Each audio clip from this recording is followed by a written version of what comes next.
Welcome to the GreatBase Tennis Podcast. I'm Steve Smith along with Ry Tarpley, our guest today. Great to have him here. Episode 138. The theme of this story, it's never too late to change your game. I've mentioned Ry's story many times in previous podcasts, and we'll get into that one part of the story. But let's go back. Welcome, Ry, and let's go back to how'd you get connected? How'd you get going with the great sport of tennis? Let's hear your chapter one. First of all, thank you for having me on. On the more than welcome. Yeah, it's a privilege and an honor. Well, I got started at age 3, Boston, Massachusetts. I'm one of 4. I've got a twin sister, older sister, and an older brother. So my older brother and sister played. My mom brought us to Sportsman's Tennis Club in Dorchester, Mass. And instead of getting a babysitter, she had us come to the tennis facility. So that's where I got my start. Well, you were a small guy. I mean, I like to stand up and show everybody that I'm taller than Ry, but that's not really the case. But how tall are you? 6'4". 6'4". Everybody knows my comeback line of that is my ego is 6'5", so we get along well. But so I met Ry when he was 27, 28 years old, and here's this long, lean, don't think he's ever has to worry about putting an extra pound on, lefty. But so we'll get into your technical side, but you did well in juniors. Let's go through that. You did well in college, ended up at Northwestern. But tell us your progression. Did you play a lot of sports? I really didn't. I was focused all on tennis from an early age, I would say. I got right into competitive tennis and the 10 and unders. So you never watched the Red Sox? I did, but I had to. From Boston, you have to watch Red Sox. For 5 summers in a row, I went up and trained the tennis coaches at Harvard. And the Red Sox, maybe that's not the case now. The Patriots are so big, but the Tom Brady days. But I always thought the Red Sox were that was the biggest draw, right? Oh, yeah, absolutely. They're huge in Boston. I mean, I went to a few games, It's definitely captured it in the movie Moneyball. Or I should say the movie from the book. So you started taking tennis lessons, or you pretty much, back in those days, was it privates, was it groups? It was a lot of groups. Actually, Sportsman's Tennis Club was a tennis facility for inner city kids in Boston. This is actually my tennis story is a tale of 2 Smiths. This was Jim Smith, was the one who started the program, and it was kind of like a safe haven for inner city kids in Boston. And we happened to be 10 minutes away in Milton, Mass, and so that's where my parents took us. And they developed a lot of good players out of Sportsman's. A lot of nationally ranked guys came from there, and so that's where I got my start. My late father, Jim Smith, there used to be a convention for Jim Smiths. Back in the day, that was, I think names go through phases, but James is a very popular name. What was the other Smith? Steve Smith. Oh, Steve Smith. Oh, no, thank you. That's so flattering. Yeah, where I learned the game, I would say. But that's so flattering. Thank you. There's a bunch of us. Smiths are everywhere. How about entering competition? Yeah, I mean, my competitive spirit, and I think it was the edge that I had from an early age. So I had severe Western grips from little kid grips, as you call it. So that got me pretty far up until, I would say, the 16s, 18s. My national ranking started to slip, every age group. Yeah, well, you think of a kid from Massachusetts, you look at the draw and, well, I'm going to lose to this player from Florida. I'm going to lose to this player from California. I mean, I've given that speech 1,000 times. Don't look at the draw. Now they look at the draw for the UTR. It used to be, I'm playing someone from California. I will lose. Yeah. But I remember, I was thinking Ferdy Tagan played at UCLA, did really well playing doubles. Tennis players come from everywhere, but then later there was Tim Mayotte from New England. But so you started playing national 12s. They didn't have 10s, right? No, they didn't have tens, but yeah, I played national 12s. And, there's moon balls and hustling down, ground strokes. And it got me far. I think the first national tournament I played Scott Humphreys in the final. And I was nervous as anything. I was up 4-1, I remember first set, and then the kind of the shock of the moment being in the finals, people watching was got the best of me. And he was a good player though. No, he was one of the best juniors. No, I remember at one point he was teaching a little tennis. He was out of tennis. Maybe it was a knee injury. He was going back to school. But yeah, he was one of the premier American juniors from his age group. Yeah. Another guy, Glenn Weiner, that stands out at the time. I think he had the record for winning the most matches in like junior history, I think. And so he was kind of favored to win the whole thing. And I think I took him out in the quarters, I believe. But, that stands out in that tournament. With technique. Worked with a lot of Japanese players, and somebody who knew about our program from Japan brought you to us. But let's go before we get into that. You've told me that your ranking dropped, but obviously you ended up going to Northwestern. Yeah. So you played high level college tennis. Correct. Yeah, but you're right. My ranking went from top 5 to top 20. I think I ended up at like 28 and 18s. And, I think instinctually I knew I needed to change something. And, I got to Northwestern and I think in college tennis, the coaches want to continue to develop, to acquire the W's. And so I think at one point I heard that they wanted to change some things in my game, but they didn't end up going through with it. But it was an amazing experience. The competition, Illinois tennis was a standout. They started to make their ascent upwards. Tell me about the facility. I ended up, so many stories. Mark Bay, pro in Chicago, home of Northwestern, calls me up, and he basically needed an old guy. He says, I need a senior coach. He goes, you remember him saying, Jim Lair was going to do it, but he can't do it. Can you do it? Like last minute. And I remember I went with my youngest son, Connor, and I made some arrangements, got some things covered, and I went. It was one of the greatest experiences.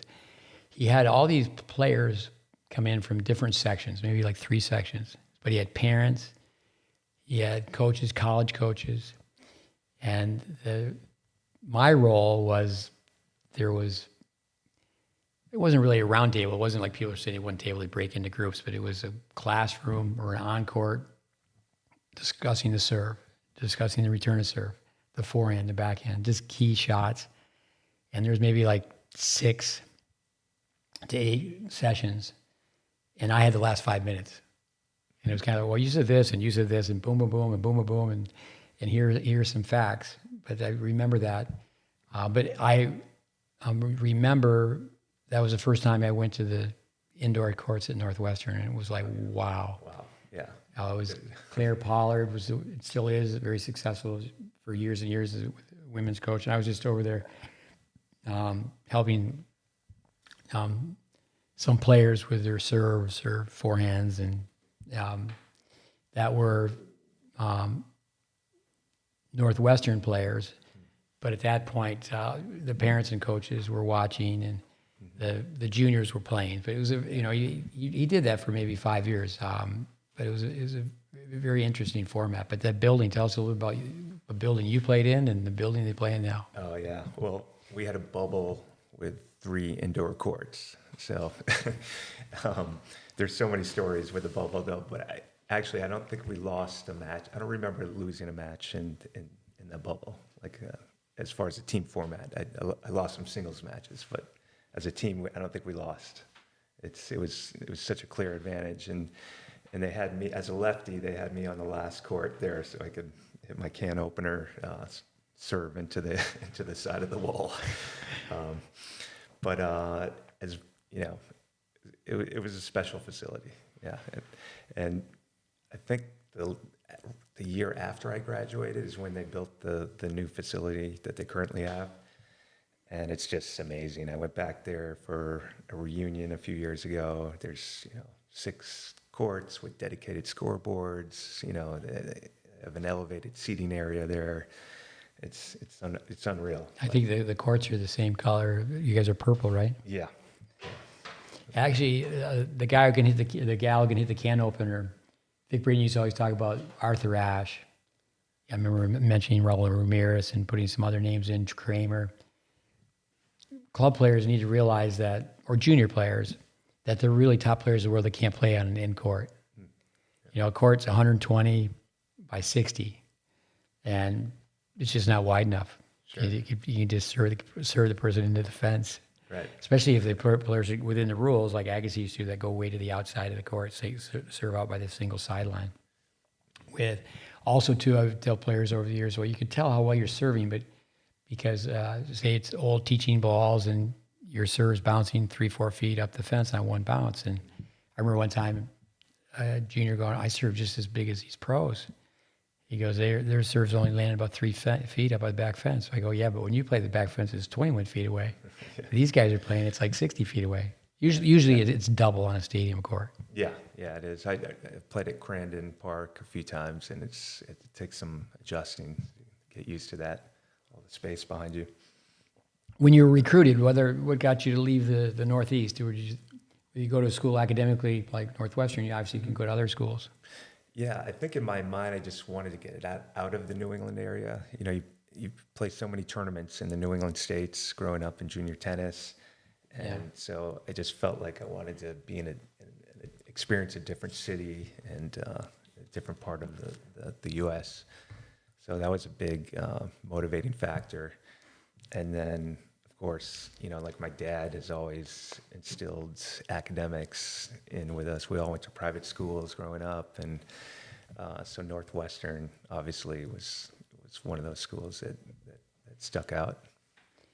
So. With winning in juniors, do you feel like in junior tennis, and it does take place, and again, I have the utmost respect for the late Nick Bollettieri, where juniors are recruited, and even grassroots level, I think of Boston, I think it was like a pub culture, like London, a cluster of all these little villages, all these little towns. Were you recruited within junior tennis to play at this club or play at that club? Yes, actually, yeah. There's a lot of, I think it's all over the world perhaps, but I think there's a lot of ego in tennis and with tennis coaches, and they want to have the best players playing at their programs, and it was very much that way in New England tennis.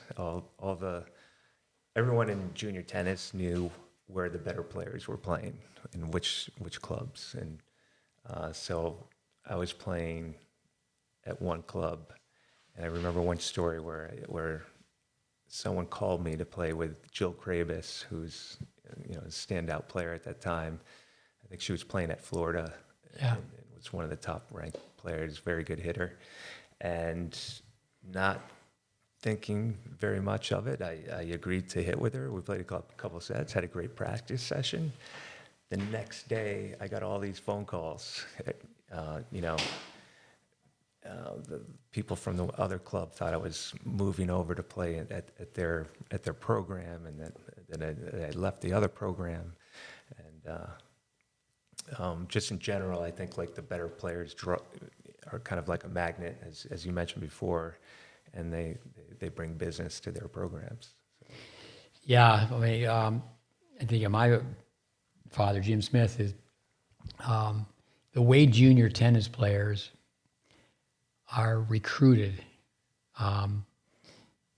then that just totally confuses the kids. Free clothes, free rackets, and you will come to our program, and it just is a bad mixed message. Yeah, and it's just not wholesome, really. It's just unfortunate where. But you grew up at a time where you had to make your way through New England tennis because only so many people from New England would get to go to nationals. Yeah. Correct. So then they didn't have, when you were a kid, correct me if I'm wrong, they didn't have level in the USTA. They didn't have level 2s and level 3s. No. You just played in New England, had to be ranked within, because a smaller marketplace, there would be less kids from New England. So if you were from, Sure. say, Southern Cal, where you got LA, or you have the eastern section where you got New York, they would have more people from those sections would get in. Maybe, 5, 7 people from New England? We actually had 2 main qualifiers, and then I think they let in another one, so we had 3 in total. Yeah, and we would have they were called NNQs, the national qualifiers. So in order to go to the nationals, you had to play the NNQs, and you had to be a certain ranking to get into those tournaments. Yeah, the listeners need to hear that. I mean, what great pressure that, only 3 kids from New England are going to be able to go to nationals. Winston Churchill, democracy's not perfect. The late Bobby Curtis here in Florida, I knew him very, very well, and people really didn't listen to Bobby enough. I mean, at one point, 1 week was just set aside for doubles only. It didn't work. And he wanted people to stay in Florida, stay in their section. But what happened when it came down to a vote is, my understanding is Southern Cal, Texas, and Florida said, no, we don't need to do that. But it's almost like, get your checkbook out. We're going to go to level 2s and level 3s. And I remember when the UTR was, set to be a nonprofit, and Dave Fish, it was Dave Howell put it together, but Dave Fish was really promoting it. The famous white paper he put together, and he launched the UTR, and it was supposed to be making tennis less costly, and it was going to be ageless and genderless, and just more backyard tennis. But people would be, for a level 2 perhaps, I think maybe level 3, but level 2, I remember there'd be 4 tournaments, and you're waiting to see which cut you make. And you could say, you could be a kid in say Boston, and to really exaggerate, you're waiting to get into a tournament that's in Honolulu. Yeah. And if you wait to the last minute to buy a ticket, and it was just, it was just unfortunate that happened. But those were the good old days where you basically went to clay courts and hard courts. Yeah. I mean, there was a Thanksgiving indoor tournament, but there was only 3. Yeah, the nationals, the clay courts, and the hard courts for the most part, and then the indoors. So, those were the big ones. What other schools did you look at coming out of Boston? I looked at Notre Dame. I remember William and Mary, Northwestern, of course. I think I took, those are the only trips I took, I believe. I only took 3, and then we were pretty much sold on Northwestern. It's interesting to ask accomplished juniors who else was in their age group. David DeLucia, is he older than you? He's older, yeah. I mean, I know the name though. Bobby Bayless brought him into Notre Dame, and it's like they really were not on the tennis charts at that time. It's kind of like DeLucia came in and put him on the map. Yeah. And then what's happened. Once you get 1 player, you can get 2. Yeah, that's right. Players track players. A guy from New England, Brian Patterson, was one of my nemesises. He played for Notre Dame, and I remember Paul Torselli putting me at the position that he was so that we could square off. So I played him twice in college, and I think he got me once. I got him the other one. No, we're talking about some of the players from your junior days. I think the listeners need to know that is. Don't sweat the small stuff. If you're a really good tennis player and you're playing another really good tennis player, and say, for example, you're 12, you're going to play that person so many times you won't even be able to remember. Like you played Thomas Blake. Yeah. How many times did you play Thomas Blake? I must have played him a dozen times. I mean, I think there was one tournament where I was injured, actually, and it was an NNQ, and I didn't play it. And the next tournament, when I returned back, I was getting questioned why I didn't play certain tournaments, and they were gunning for me. But Thomas was one of the nicest guys out there, great player. He ended up beating me when we got into college, so he got some revenge back in college. But well, that comes back to the technique that you didn't know about. Yes, and that's a big point in this. I was able to get away with just my competitive nature in the juniors and moon balling and scrapping. But his technique, I think, was more efficient all throughout, and it ended up catching up with me, in college and after. I remember watching Thomas Blake warm up with Brian Wilson on a clay court in Tampa. And at that time, my oldest son was playing quite a bit of tennis. And and he knew at his young age, he goes, these guys they're not comfortable on the clay, but both very good tennis players. I remember Raven Clausen played with Thomas Blake. And actually later I worked with John Doran, and we had Andrew Rubin, Harvard coach, and that team is, I think people would say it was probably one of the better Harvard teams. I know they're really strong now. But how did Northwestern do when you played as far as team? You lost to Blake. How did the team do? Actually, we played it was a singles tournament in Philadelphia. Oh, okay. We played, but we did play them one time in Corpus Christi in some college tournament. And I think we may have lost a close match against them. Yeah, they had Josh Hausman, which was another guy from New England that we were 1 and 2 all the time. Then Mitty Arnold, Tom Blake, Mike Passarella, all those guys were on the team. And so why did you finally decide on Northwestern? I think Get out of Boston, but I mean, South Bend is outside of Boston. How'd you pick one over the other? Yeah, Paul Torselli, he sold a good story to me, I think. Chicago's a great city. The academics were great. Once I visited the campus, I kind of fell in love with it. Right on the lake there. And it's interesting with parents and juniors. It's amazing how many people really remember that last visit too. The order of the visits is a factor. I think the recruiters, the coaches know they want to get them in last or even get them in a second time. But also too is that, this happens so many times, is the person visiting the college, they have perhaps two seniors that are their hosts and showing them around. And they go, I love the place. I go, well, they're going to graduate in May. They won't be there when you get there. But that's so true. it's interesting to have an 18-year-old to decide. I encourage people to let the kid go on their own accord. I mean, you get 5 visits, and even if you want to take extra visits, find a way for the kid to go on their own. But then, the parents, if they narrow it down to 2, then have the parents go, because it's a big decision, really. Sure. And that's the other thing. The players on the team were all really good guys, and they were focused on they were very well rounded, I would say, focused on the academics as well as the tennis, which both were important to me at that time. So, was Claire Pollard there when you were there? Or she's just getting started? She was there, I believe, my second year. But yeah, she's an amazing coach, and has done great things with the women's program. She's been there probably 20 years now. Yeah. But I know that for the longest time, they just owned the Big Ten. Oh, yeah. I think Michigan stepped up a little bit. Yeah, they were, I mean... What comes to your mind? Why do you think that she's been so successful? Yeah, that's one thing. We were really going after one title, and she was racking up Big Ten titles left and right, but throughout the years.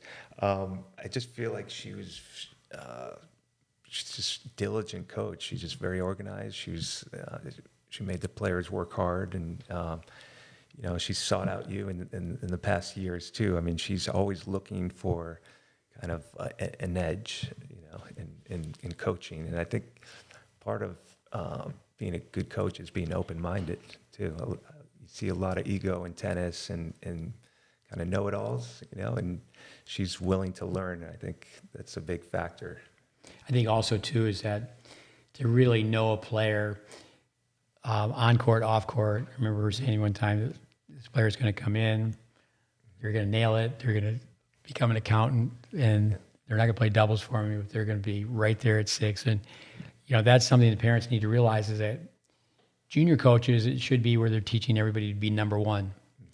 And with a college coach, they're 18 years old. It's not like, well, we're going to take their game apart and put it back together. That's something going back to defend the coaches that were working with you is you bring someone in who's 6'4", lean, lefty, and he's won a bunch in juniors, is they kind of cross their fingers. And what would happen in football, or now even basketball, is you would have been redshirted. We're going to bring this guy in. If I was recruiting, I would have gone up to you and said, come to Northwestern, we'll change your game. We won't let you play. We'll get you on campus as soon as possible, and we won't let you play for at least 12 months. Yeah. That's not easy to sell. Right. Yeah, everyone wants to go and play and start accumulating wins. And that fantasy, going to go straight to the top. Yeah. I always tell people, because I mowed a lot of lawns when I was a kid, and you mow a lawn and it's hot, you start breaking sweat, the noise. I think a lot of times teaching tennis can be like pushing a lawnmower with no blade. Yeah. You're done, you look around, and go, oh, nothing's been accomplished. But another thing with lawnmowers is I tell people, I think I could take a lawnmower apart, but that doesn't mean I can put it back together. Mm-hmm. So in the way it's turned out now, years and years ago, if you were a really successful junior coach, you would have a very good shot of becoming a college coach. But now I'd say 100%. I mean, I guess perhaps nothing's 100%, but if you don't get into college tennis, you don't get into college tennis. Yeah. It's, and obviously there's a lot of paperwork and this and that, but, I remember David Benjamin. I was very shocked. I met with him through Dave Fish, and for years and years, he ran the Intercollegiate Tennis Association, and he said, our assistant coaches throughout college need training. Because many of them, they start to just play for their alma mater. And, it's like, what else? They're not bringing anything new to the table. This is where you played. And what Benjamin said is our assistant coaches are not being trained. And it's just like, boom, you're a player, next thing you're a coach. Sure. And again, to define that, a coach, there's lots of great coaches, but coaching is a human relationship. Teaching is information transfer. There's all sorts of people coaching who don't have information. Yeah. And I think there's so much pressure with parents as a junior player, and that gets pushed onto the coach to produce so that they can go to college, so they can get the ranking. We were looking at these rankings, old rankings, earlier, and if I had to do it all over again, I wouldn't even acknowledge these.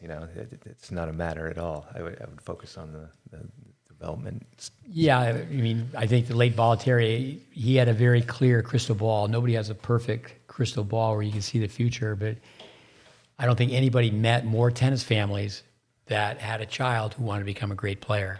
And Nick would just read the situation and predict just based on how the family's going to go about it. But I do think with college tennis, it's just they're not learning enough from say football. Going to come in, going to redshirt, going to learn the system or systems. A redshirt meaning that they can be part of the team, but they're not going to play. What happens at really top universities, prima donna, it's a line my dad used to use, or a word. They're making that kid a prima donna that they're saying, well, you don't have to come till January. In the fall, you can play pro tournaments. Show up on our campus in January and boom, I'll put my arm around your shoulder and I'm your coach. And they just roll out the balls and say, go play. That's not what people want. Yeah, no. The last thing they want. Well, yeah, I have to come back and say that clearly is that, yeah, the fantasy is I want to just roll out the balls and win now. But, the needs versus the wants, to show up and go, okay, we got to help you with your forehand, we got to help you with your backhand. Yeah. Yep. With the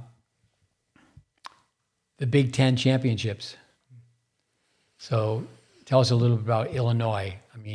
Illinois comes up quite often. It was Jennifer Roberts first. I knew my sister Kathy had a master's degree from Illinois. I knew it was a great school. Most of their programs are all top 10 in the country. And Jennifer Roberts, as her maiden name, she was with us Morgat. She became the women's coach, and then Tylee became the director of tennis instruction. Yeah. And then The men's coach was let go, and then he was an interim coach. And who were some of the Illinois guys when you were? It was Gavin Sontag, Jacob Tepley, I believe, from Canada. Oliver Friedlove? Oliver Freelove, Kerry Franklin, were some of those guys. It was an intense rivalry with Illinois. Kerry Franklin. I remember through Tyler going to some future tournaments with Kerry Franklin and him just coming up and apologizing. But one thing is that, when they finally win the championship, the NCAA championship, not just obviously Big Ten championships, is you have to go back to what a Kerry Franklin did for that team. Yeah. Is that Tyler, I would say he's a mild-mannered coach compared to like Kerry Franklin as a player. He was just Mr. Intensity. Oh man, he got everyone riled up. He certainly brought that competitive edge, and they just kept going up in stages. But I remember Sontag was such a strong character. Yeah. I remember being on campus. I used to go every year for the women first, and then for the men. But Oliver Friedlove, I think that's when Tylee did his best coaching. That's I should say it correctly. That's when he did teaching. Yeah. And when he got to the point where he had that super class of players, that was after you though, like Delic and Calkins and Stolt and Wilson. Exactly. And after that was Rahm and DeHart. Mm-hmm. But he was clever. If you both come. Yeah. This is insight I didn't have here. But so you didn't know. Actually, I thought. Then you corrected me. I thought that you ended up on our doorstep because you knew of Illinois tennis, but you didn't really know that until afterwards. I didn't know until afterwards, until I hit the grounds of HCC in Tampa. Tampa, so, Hillsborough Community College. But looking back, it was really evident because they had some players come in, freshmen that were average. They were good players, solid, but their games improved so much. It seemed like year after year, and so it was kind of stunning. But looking back now I understand the process. Well, I was just showing you my tennis library, and Tylee had what we call good ink. The bio. He through some connections that we did as a project for him in Tyler, Texas. He got connected with some South African players, and then from that, he was Illinois. He was a Davis Cup captain. But I can remember this outfit in Japan where I spoke, and they called me up and said, "Hey, could you recommend someone?" And I recommended Tylee. Of course, now, CEO of Tennis Australia, this would be peanuts to him, but he goes, "I'm just too busy. I just can't do that." I said, "Well, this is what they're going to pay you." Yeah. And he goes, "Okay." So he ended up going. So what I have in my library is, he went and followed my footsteps and did this training session, tennis training center in Chiba, Tokyo, and Munehiro Yoshida, Kazuko Swamatsu.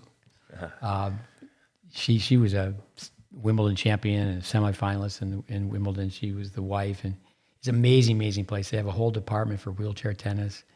So I have on film the Illinois guys drop hitting balls, shadow swinging, mirrors on the court, and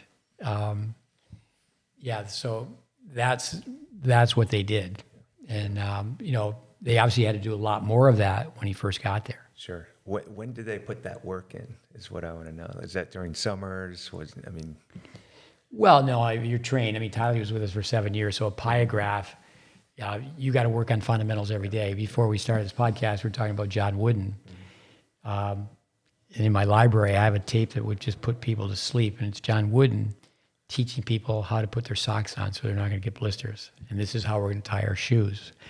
And you just think, they won 10 national championships at UCLA basketball, and, he's taking guys that are blue chip, best basketball players in the country, and he goes, "Today we're going to teach you the chest pass."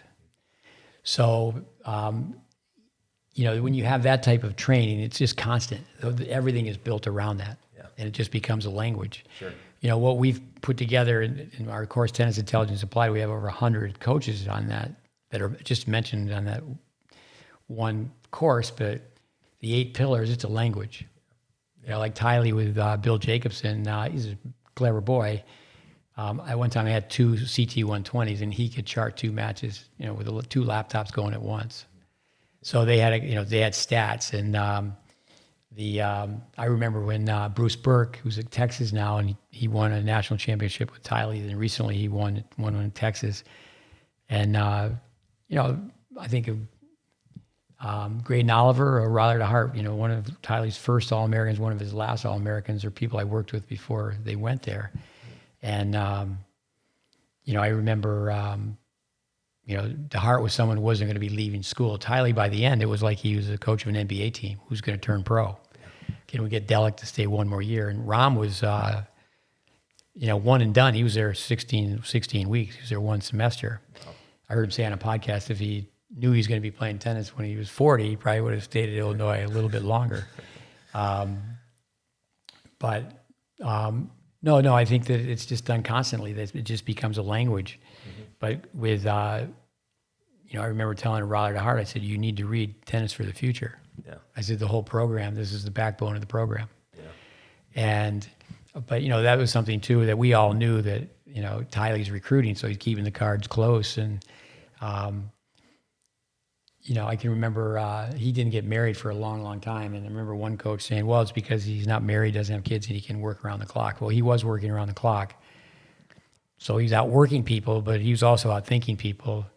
One thing with Braden, when Braden passed away, there's Braden the person, and there's Braden the resource. And when Tiley was at Illinois, now later on, when he was with me, he got to do some traveling clinics with Vic, but you could add it up as 5-6 weeks. But if Vic Braden walked in the room, he wouldn't have known Craig Tiley. But Craig Tiley knew Vic Braden the resource. Sure. And the NCAA rules, he didn't cheat, but it was like, okay, you're going to have a 10-minute lesson. We're going to film your backhand. And, then you're going to be on the backboard you're going to be on the ball machine for 50 minutes. So it was just, it becomes a culture. It's not, when did they do it? You do it all the time. Sure. Go ahead. Oh, I just remember being in Tampa with you there and, learning the information and then trying to go out to play futures tournaments. And one match in particular, I was in China. I remember playing, it was the number one guy in China at the time. He was around 300, but just going through games where I would ace him, 4 times in a row, and then double fault the game away. So I was in between both of them. Yeah, the new and the old. The new and the old, exactly. So. Well, I remember you coming by and just, how coaches talk is like, oh my word. If this kid had been trained, because you were fast and competitive for the listeners though, it wasn't like you came to us right from Northwestern. You had played quite a bit of tennis. Yeah. So you get out of school when you're 23. If you met us when you're 27, Sure. I played a lot out of college. So, I think back, if I had met him when I was 12 or 7. Let's go through, why don't you put it in your words first, that to be dejected. What did I say you did? Certainly would make your shoulders drop. that I would be the number one player in the 35s or 40s in the nation. Yeah, no, I tell kids that all the time. A lot of times they don't even know what the 35s. My line is 35s. As I said to you, I said, well, we could make you the best player in America in the 35s. Yeah. Meaning that I've got 8 years to do it. And it was like, no, you're in the war of financial attrition. You could touch upon that, how difficult it is to play pro tennis. So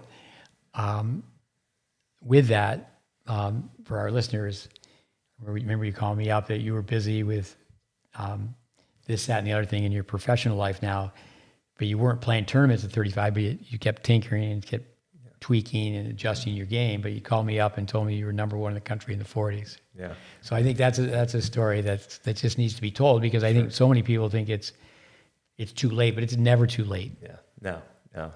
Every time I go on the court, I'm making adjustments and thinking about my strokes to improve them, to turn them over more. Most people really don't know a story about someone who's changed their game. Mm-hmm. And, Don Budge had a Western grip on the forehand.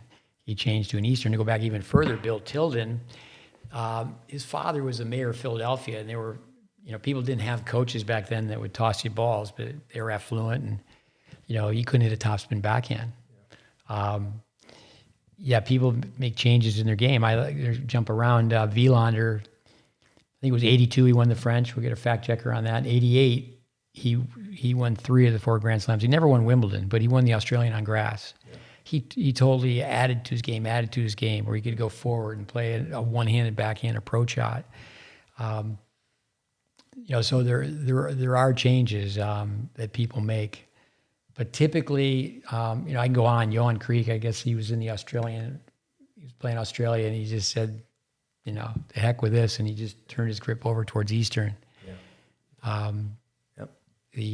One of the most interesting stories, I don't know if this is true, Ani Perun from New Zealand, is he shifted his head so much on his serve, they tied a string around his neck, and a string from the string on his neck to a back molar. And it's like, okay, if you do this, you're going to pull a tooth. I don't know if that's true, but electric shock. But there's lots of players. I mean, I think of like an Agassi, Blake's brother. James, thank you. Blake. Senior moment. James Blake, where they so many young kids will have that Western grip because the ball bounces high and it's conducive to having a vertical racket face, but for you, it wasn't just the grip; it was the wrist position, the elbow position. We say your contact point was right by your earlobe. Yeah. And then volleys as well. Tell us about how did you continue to make the changes once you left us and were in the working world? With social media and Instagram and YouTube, I've watched your videos quite a bit, and just from the information from being in Tampa for the year and a half, I believe it was, that really sunk in. I remember playing a future before I got into your program. I played a future at HCC, and I remember playing this Czech guy who had very efficient, compact strokes, very hard and flat, and I just remember having competitive points, long points with him, but my ball would end up short and top spinny on the service line. And at that point, I think I knew already anyways, but I knew I had to make some changes in my game. And so I think I've always known it. And then after getting introduced to you and your methodology, I've just continually made the adjustments on the courts when I practice.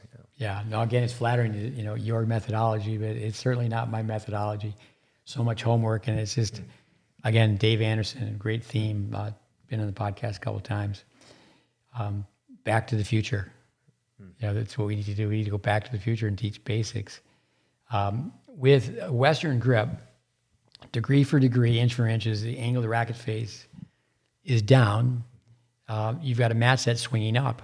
So you actually hit too much topspin. Yeah. You hit short, and you can't penetrate the court. And that's why people are very successful early on, is they're a human backboard. Like you said, hey, you would scrap and you just get balls back, and you win on defense. Yeah. And you see this kid come in. Obviously you're a young man. You're like, okay, this guy's just got the body of a tennis player. And the thing is like, well, on that shot, he can't crack an egg. Well, on that shot, he can't crack an egg. Right. Your serve was in the ballpark, though. Yeah. Yeah. You might add, you didn't have to change much on your serve. Yeah. Well, a couple things, I think, but yeah. It wasn't as extreme. You'd have to tell us what you have to change on your serve. I still have a problem with my power line. I'm kind of bending from the waist, and just getting my toss more to the left as a lefty player. I think that's basically having the J toss and holding the ball like a glass of water. Yeah. So all those points, I think, the more I do it, the better my serve and more efficient it is. But it's something I have to focus on. If I don't, it goes back to the... Well, intellectual curiosity, we talked about that before we started the podcast, is I've trained all sorts of people. Maybe it was a week here or a weekend there, and you've got to work it. Mm-hmm. You've got to work it. It's it's just like learning to play piano, learning to do this, that, or the other thing. Is you've got to do it over and over again. But that's one thing, is that once you're in the ballpark, and like then you start to watch people. Yeah. Sure. You just turn your TV on and you just watch people. Yeah. And you can see, who's fundamentally sound, or, and no one's perfect, but you could just see where, like say that with your,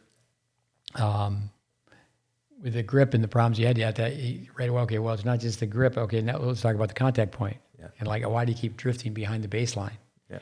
And when you have one flaw, you have a counter flaw. Mm-hmm. And so actually, just prior to getting sick or doing a little time in the hospital, someone who who you recommended that the gentleman bring his son to me. He's 11 or 12 years old. So now he shows up and he's maybe 17. But anybody can change, but the sooner the better. Yeah. I tell people all the time, you're just getting better at getting worse. Yeah. If you got the problem, you're just getting better at getting worse. So I look at it and go, we have to stop the bleeding. Yeah. Yeah. And that's where, we get into brain typing. So say it's a mom, for example, and there's a slumber party. I heard this the other day on a slumber party that, now the parents are asking the other parents, do you have filtered water at your place? Yeah. And it's like, are you kidding me? But there's a slumber party and there's a tournament. It'll be a sleepover, and the girls will play the tournament. They'll play doubles together, and one of the gals, little 11-year-old kid, you've just done a video, and the palm is just, it's good for carrying a pizza. It's just totally up. Yeah. Before we came in, we're watching Austin Krajicek. He'll bounce back. I mean, he's in the finals in Miami, and he had that high volley to level the deuce to have another chance to, keep that second set alive. I filmed him when he was 7. He was going off to Little Mo. And I remember just telling the parents, I said, no, just go to Little Mo. We won't tell him anything until after Little Mo, and then just needs to take a hiatus from tournaments and then do all these boring John Wooden type drills. Yeah. I mean, you mentioned the friend of mine that I recommended come to you at 17. It's never too late, and you still have a lot of time at that age, I feel, because looking back, if I had to do it again and take a year out of competition at 17, I would have gladly have done it. Yeah. So that's the message I have for a lot of the players that I encounter, at Flamingo Park or in Miami where I live. And I think that with parents should be aware that you can actually ask, investigate, perhaps I don't like the word negotiate. Can you get a 5-year deal? Can you get a scholarship that's for 5 years? I think one of the best pathways is for a young player to go to the college of your choice. It's your choice and their choice. It's perhaps more their choice than your choice, the coach. But you get yourself on campus in January. That fall, you take a couple classes online. You have to trust and verify, go through a college coach who knows all the updates on rules. Get on campus in January and redshirt. And so you get on campus in January, and then you don't have to really compete for a lineup position until the following January. So you found 18 months to get better. But then, also too, is that do you have a college coach who has one of the three right now, the head coach, the assistant coach, or the volunteer coach? Do they have that capability? Again, taking the lawnmower apart and then putting it back together. Right. And again, myself in trouble, but most college coaches have not done that type of work. Yeah. They used to years ago when they had a camp, and they ran the camp and they took pride in their camp. We've mentioned that on our podcast before. Chad Barriel's team just recently won a national championship. Trying to help him with his career, we made some presentations for the ITA, the Intercollegiate Tennis Association, and we went in and said, your camp and your team are the same. And I can remember some people coming in, and Chad and I were speaking together, so he could put it was a feather in his cap, put it on his resume. And a number of coaches just came in and glanced a little bit and they left. But if they stayed in that lecture group, we had done so much work from the library, is we had film of what Tylee did at Illinois. Oh, wow. I said, okay, boys. Because I remember one of a gal who played at Illinois, now she's a college coach, and she showed up and she was, working for us. And I said, well, just do what you do on day 2 at the Illinois tennis camp. And she looked at me and she said, what do you know? How do you know what they do at day 2 at the Illinois tennis camp? Well, I said, I have a book in my library. It's not digital, but it's written out. And these are the steps in how we run the camp. And, you come in and you do body balance positions. You put grip stickers on the racket. You put people in front of a mirror. And that's John Wooden. We are going to teach you the ready position. I mean, look at Djokovic. He just loves the ready position. And then you look at these kids that are waiting with the grip that you had. I mean, the racket face is pointing straight down. I mean, can't you tell? And it's not going to translate into quick exchanges at the net, playing doubles. Before we get into Miami, tell us a little more about Boston. I just read there was a player from MAC that did well at Indian Wells. But who are some of the juniors? I got down to James Blake, James Blake stories, or Thomas Blake, Jamie Seratani. Yeah. I was fortunate enough to hang out with him for 3-4 weeks. Tell us a little bit about Jamie. Oh, he's a great friend, great guy. I actually met Jamie and he's got a sister too, Chrissy Seratani. They both played competitive tennis in New England, but I met them when I went to the second club that I was training at in Woburn, Mass. And I think we're about 5 years apart. But he's older. Oh, younger. I'm older. Yeah, he's younger. Yeah, younger. That's right. You're right. He's younger. Yeah, but he ended up going to Brown, and he really maximized his potential. I think in tennis, got to the quarters of Wimbledon twice, and beat Federer in Switzerland. Tell you tell your grandkids that. Yeah. How he ended up hanging out with me is he was hanging out with Andy Fitzell. And that went through connection with Matt Clore and Max Cressy. And Max Cressy, everybody knows now, is, top 40 in the world and serves and volleys on every ball. And so they're at our place. And I know we had him speak to the parents and the players. Here's a guy who's, Wimbledon quarters, beating Federer. He's like, get people's attention. But he is easily the most fit guy there. Yeah. Yeah. He's knocking on the door with 38, 39 at the time. Yeah, we always go back and forth on diet and fitness. We're pretty close friends. But yeah, he's really very focused on his fitness, on his diet. He's coaching now. Yeah. What personality? Total gamer. A total gamer with not much game. It's like, are you kidding me? This guy, he's played big time tennis. But that's just let you know, I think character first. Yeah. Actually, we tell people you can't teach technique, you can't teach character, and my son Connor would tell all these kids they'd come in and we'd do a post film and they'd look like $1 million, and our line is the operation was a success, but the patient may die, and he would just say, well, it looks good now, but you don't know how much work there's involved to really conquer this, but. I could see where Jamie instant coach, where great mentor, great confidant, somebody you definitely would want in your corner right away. Yeah.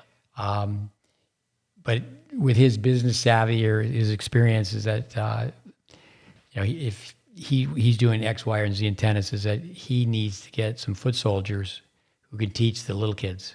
But someone who's got that type of background, having played the tour for so long, they're going to go move right to the front of the class. Yeah. And they're going to be working with the tournament players. Mm-hmm.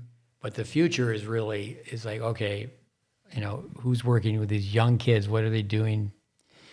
Say they'd be ages 6 to 9 in that 3-year period, because when they're 9, they're halfway to the age of 18. And at that point, it's like, yeah, oh my word. Yeah. People just don't know how important that base is. They do an education. Yeah. Yeah. But that's where, a guy gets into Northwestern. You agree that 2 + 2 is 4, and the shape of A, the sound of A. Mm-hmm. Yeah. What about the Blake family? They're Connecticut, though. Yeah, they grew up in Connecticut, and tennis family. I think I played Thomas so many times, but just I think that's an equation similar to the one that I had with my family. It's always the youngest sibling who gets the information and learns from the older brother and ends up being excelling further in the sport. But I heard Brad Gilbert say the other day, I love to listen to Gilbert on a podcast. He said, "You never go backwards." And I'm thinking, oh, yes, you do. So I was listening to all these podcasts as I'm moving my library from people helping me out, moving it just really 20 feet away, one townhouse to another townhouse. And I remember so many things from James Blake's autobiography, but I just picked this book up. I got to reread this. And it was Secrets from a Tennis Mom, Betty Blake. Yeah. And it makes me think of Colin Lee from England. Great guy, and he taught tennis forever at the same club, and those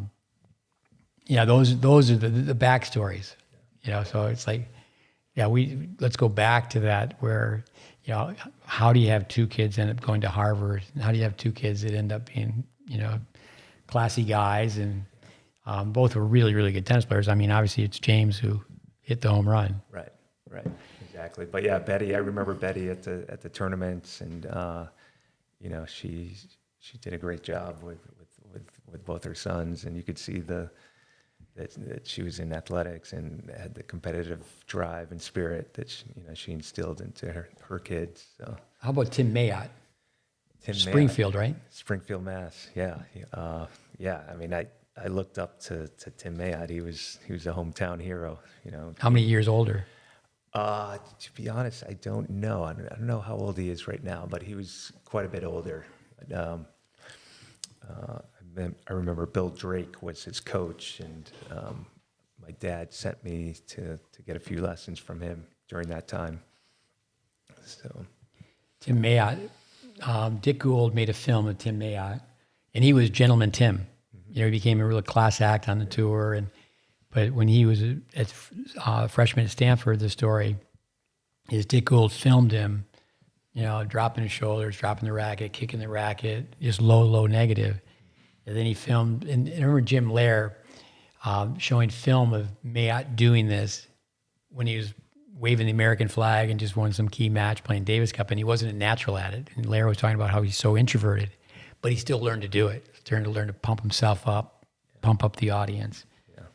That's one Tim Mayotte story. But I'll tell you another one. I was hired by Tennis Corporation of America to train tennis teachers. At that time, Alan Schwartz at 55 indoor clubs. And Tim Mayotte, he's very, very nervous. He shows up and he's going to do his first corporate outing. And just, you learn, I tell people I don't know the trade, but I know some tricks of the trade. So it's a Tim Mayotte function. And at that time, he was knocking on the door. I mean, to win Wimbledon. I mean, he was right there in the final weekend. And so everybody comes in and you give them a name tag, but the name tag has a number on it. So I think it was 16 indoor courts. It was a bunch of indoor courts.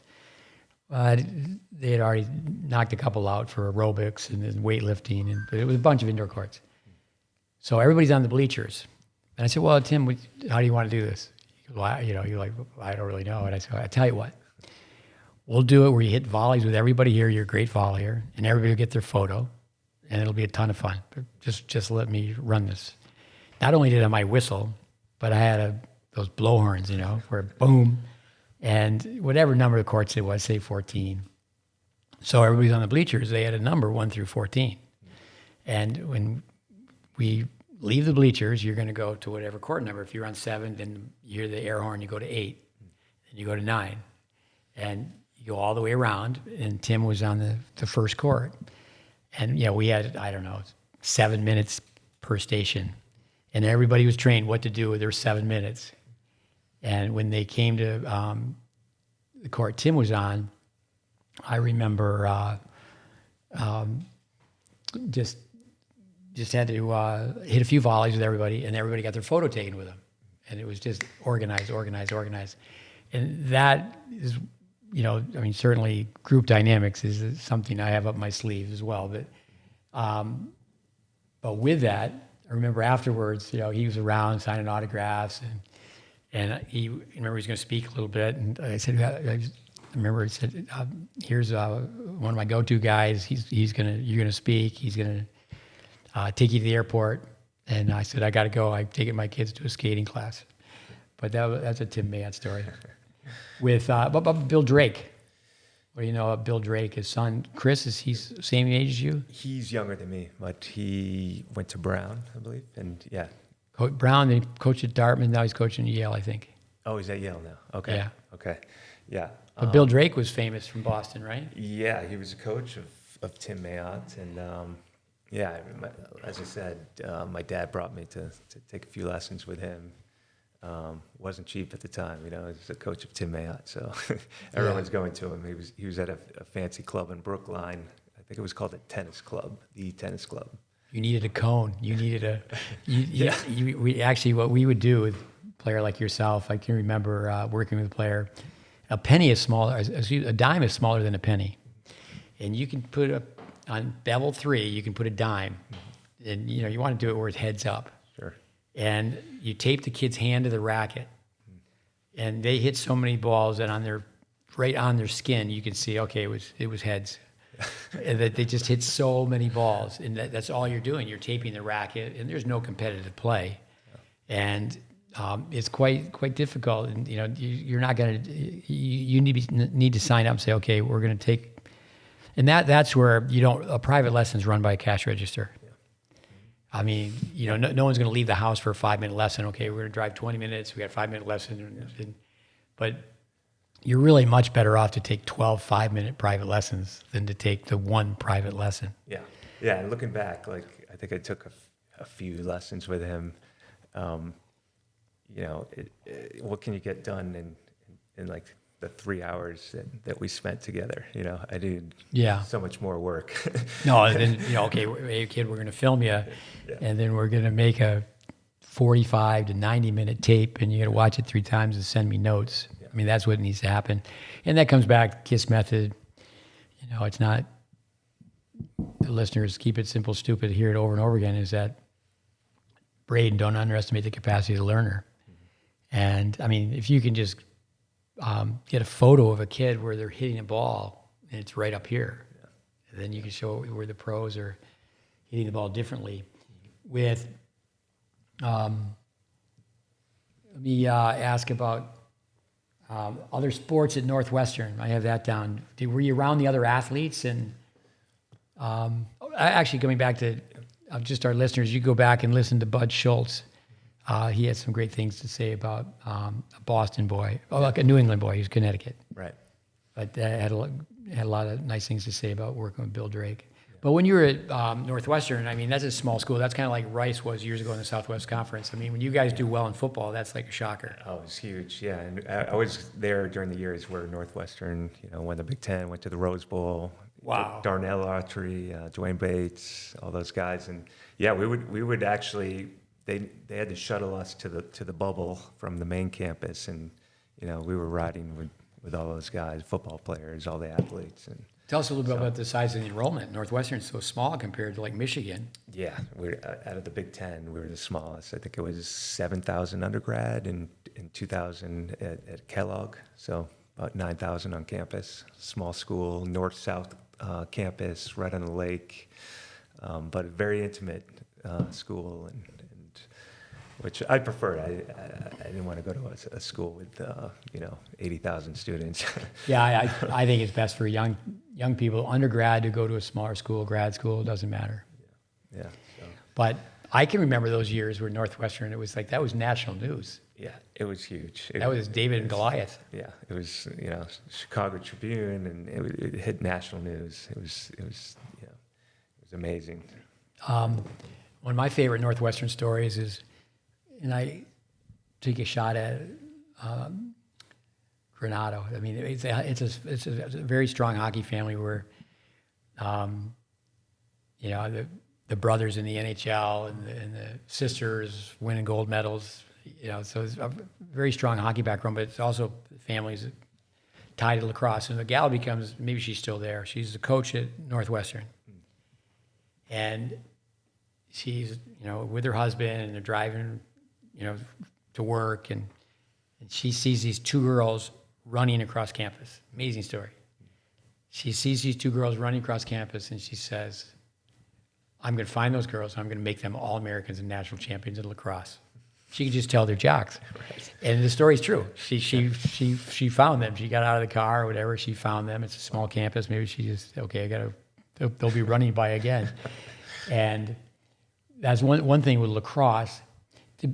Any sport requires so much training. Yeah. But tennis, the learning curve in tennis, lacrosse, at one point, maybe it still is the fastest growing sport in America. Yeah. So lacrosse, I went to this boarding school where everybody had a lacrosse stick. And, everybody, it was just, you could play catch with a lacrosse stick. And, people like Wayne Gretzky, how he learned to do a spinorama. I was told that Jim Brown went to Syracuse. My neck of the woods growing up is that before Jim Brown, you didn't have to cradle the lacrosse ball. He just put it across his chest, and people just whacked him with a stick, and it didn't matter. He just went down and scored. So I don't know if it's true. They changed the rule. But I do know it's true that she just took two athletes, but she found out that they were too short for basketball. They really wanted to go to Northwestern. That was their number one school. I guess the story was they could have gone on and played small college basketball, but they wanted to go to Northwestern. Yeah. And they became, just what she said, All-Americans and national champions. Wow, that's an amazing story. I didn't know about that. But I think that's where, for tennis kids, they're not really prepared to be in college. What goes into being on a college tennis team?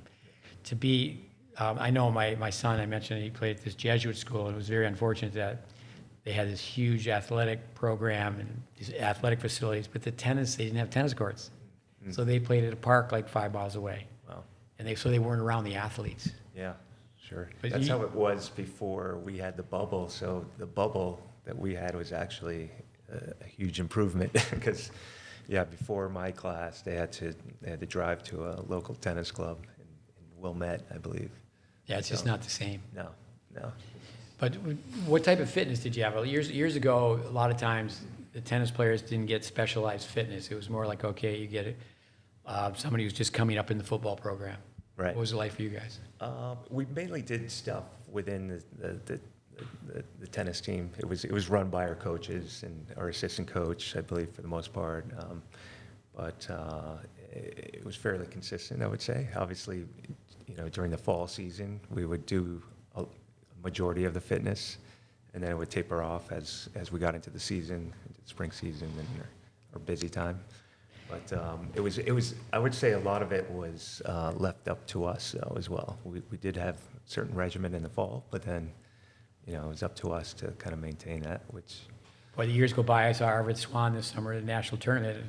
I would have guessed 5 years, but I think he's been there 15 years. Yeah. He's a head coach a long, long time. That's amazing. He was watching one of the kids we trained, and I basically said, a college coach would have to be a dummy if they didn't think they could take this guy with his serve and get him on the scoreboard playing three doubles at the worst case scenario. Mm-hmm. But I believe he has one of Ty's assistants, Ty Tucker. Okay, does he now? At Northwestern. I think Ty has a big influence. But I've been told, I've coached some people that have played for Arvid that they really work hard. Oh yeah, Arvid. He played for Michigan, but he's the same age as I am, so we played at the same time. He was just very intense, hard worker. I mean, if you had to, pick one phrase, that would be it with him. Well, let's go through that for a little bit. To get into Northwestern's a tough thing, mm-hmm. But then to get in too, and then to pay for it. Yeah. So like Illinois, Michigan, they're state schools. Right. Northwestern's not, right? That's correct. So Claire Pollard's got a little bit of, she's got a different deck of cards where she's getting 8 full scholarships. So someone, a friend of mine is a coach at Miami. I guess that's way up there in the men's side. That it's pretty tough to get players there. Not only to get them in academically, but then when they get in, what's it going to cost? Yeah, it's 4 scholarships that you have to split with 6 to 8 guys. So, mainly 6 guys. So, with most schools, it's 4.5. I know some schools we only have 2. it's yeah. But I don't know. Is it down to 4 or is it still 4.5? You know what? I haven't kept up. You might be right. Yeah. But at the time, I remember it being 4, so it may have increased a bit. But I know because of Title IX, the women's program gets more. And actually, it's kind of an interesting story. When I was playing, I remember that they had given out, they needed to give out another scholarship for the women's program, and they made some sort of call out to the general school body, student body, that they were needing to give out a scholarship. And one young girl who played high school tennis ended up getting a partial scholarship or maybe even a full scholarship. And her, she didn't play at all, of course, but it's just interesting to, No, it's interesting to find out what scholarships. Like Dwayne Holquist at Florida State. I called him over time. I said, I got this guy from Brazil. He was 3 in Brazil. Jonathan Scopira, what an amazing athlete. I remember on his resume, we're helping with a resume of all things, and he put down that, I'm a sparring partner for Raven Klaassen. Yeah. He didn't speak English very well. I mean, and we certainly didn't speak Portuguese very well. We brought some people in. I remember we put cones up, 3 feet behind the baseline. He thought he needed to be behind them. I go, no, you need to be in front of them. The guy was just a physical specimen. And I remember I said, Raven, get in here. We had this intercom system. Raven Klaassen into the front desk. And they'd come in and I go, Raven, read this guy's application or whatever. Not for college, but looking to do maybe some summer teaching or whatever. And I remember Raven just going, dude. He goes, I'm so lucky to hit with you, because the guy was just a jock. But at Florida State, I know that many South Americans have done really well in Florida. They have, standing scholarships. Like you mentioned Notre Dame. Notre Dame has a scholarship for an Irish kid. Wow. And all the coaches, whatever sports they have, I mean, they don't have football in Ireland, but whatever sports, swimming, track and field, it's like first dibs. What Irish kid can they get who's got the best grades? They compete for that. Yeah. That's the way it was for a long time. We were as the best grades. Oh. But yeah, it's Right. Yeah, I remember this one young lady. She was drop hitting balls just because she just wasn't at that same level as the main starters there. So, but us guys would look over with getting partial scholarship, looking over at the player who's dropping in balls who got a full scholarship.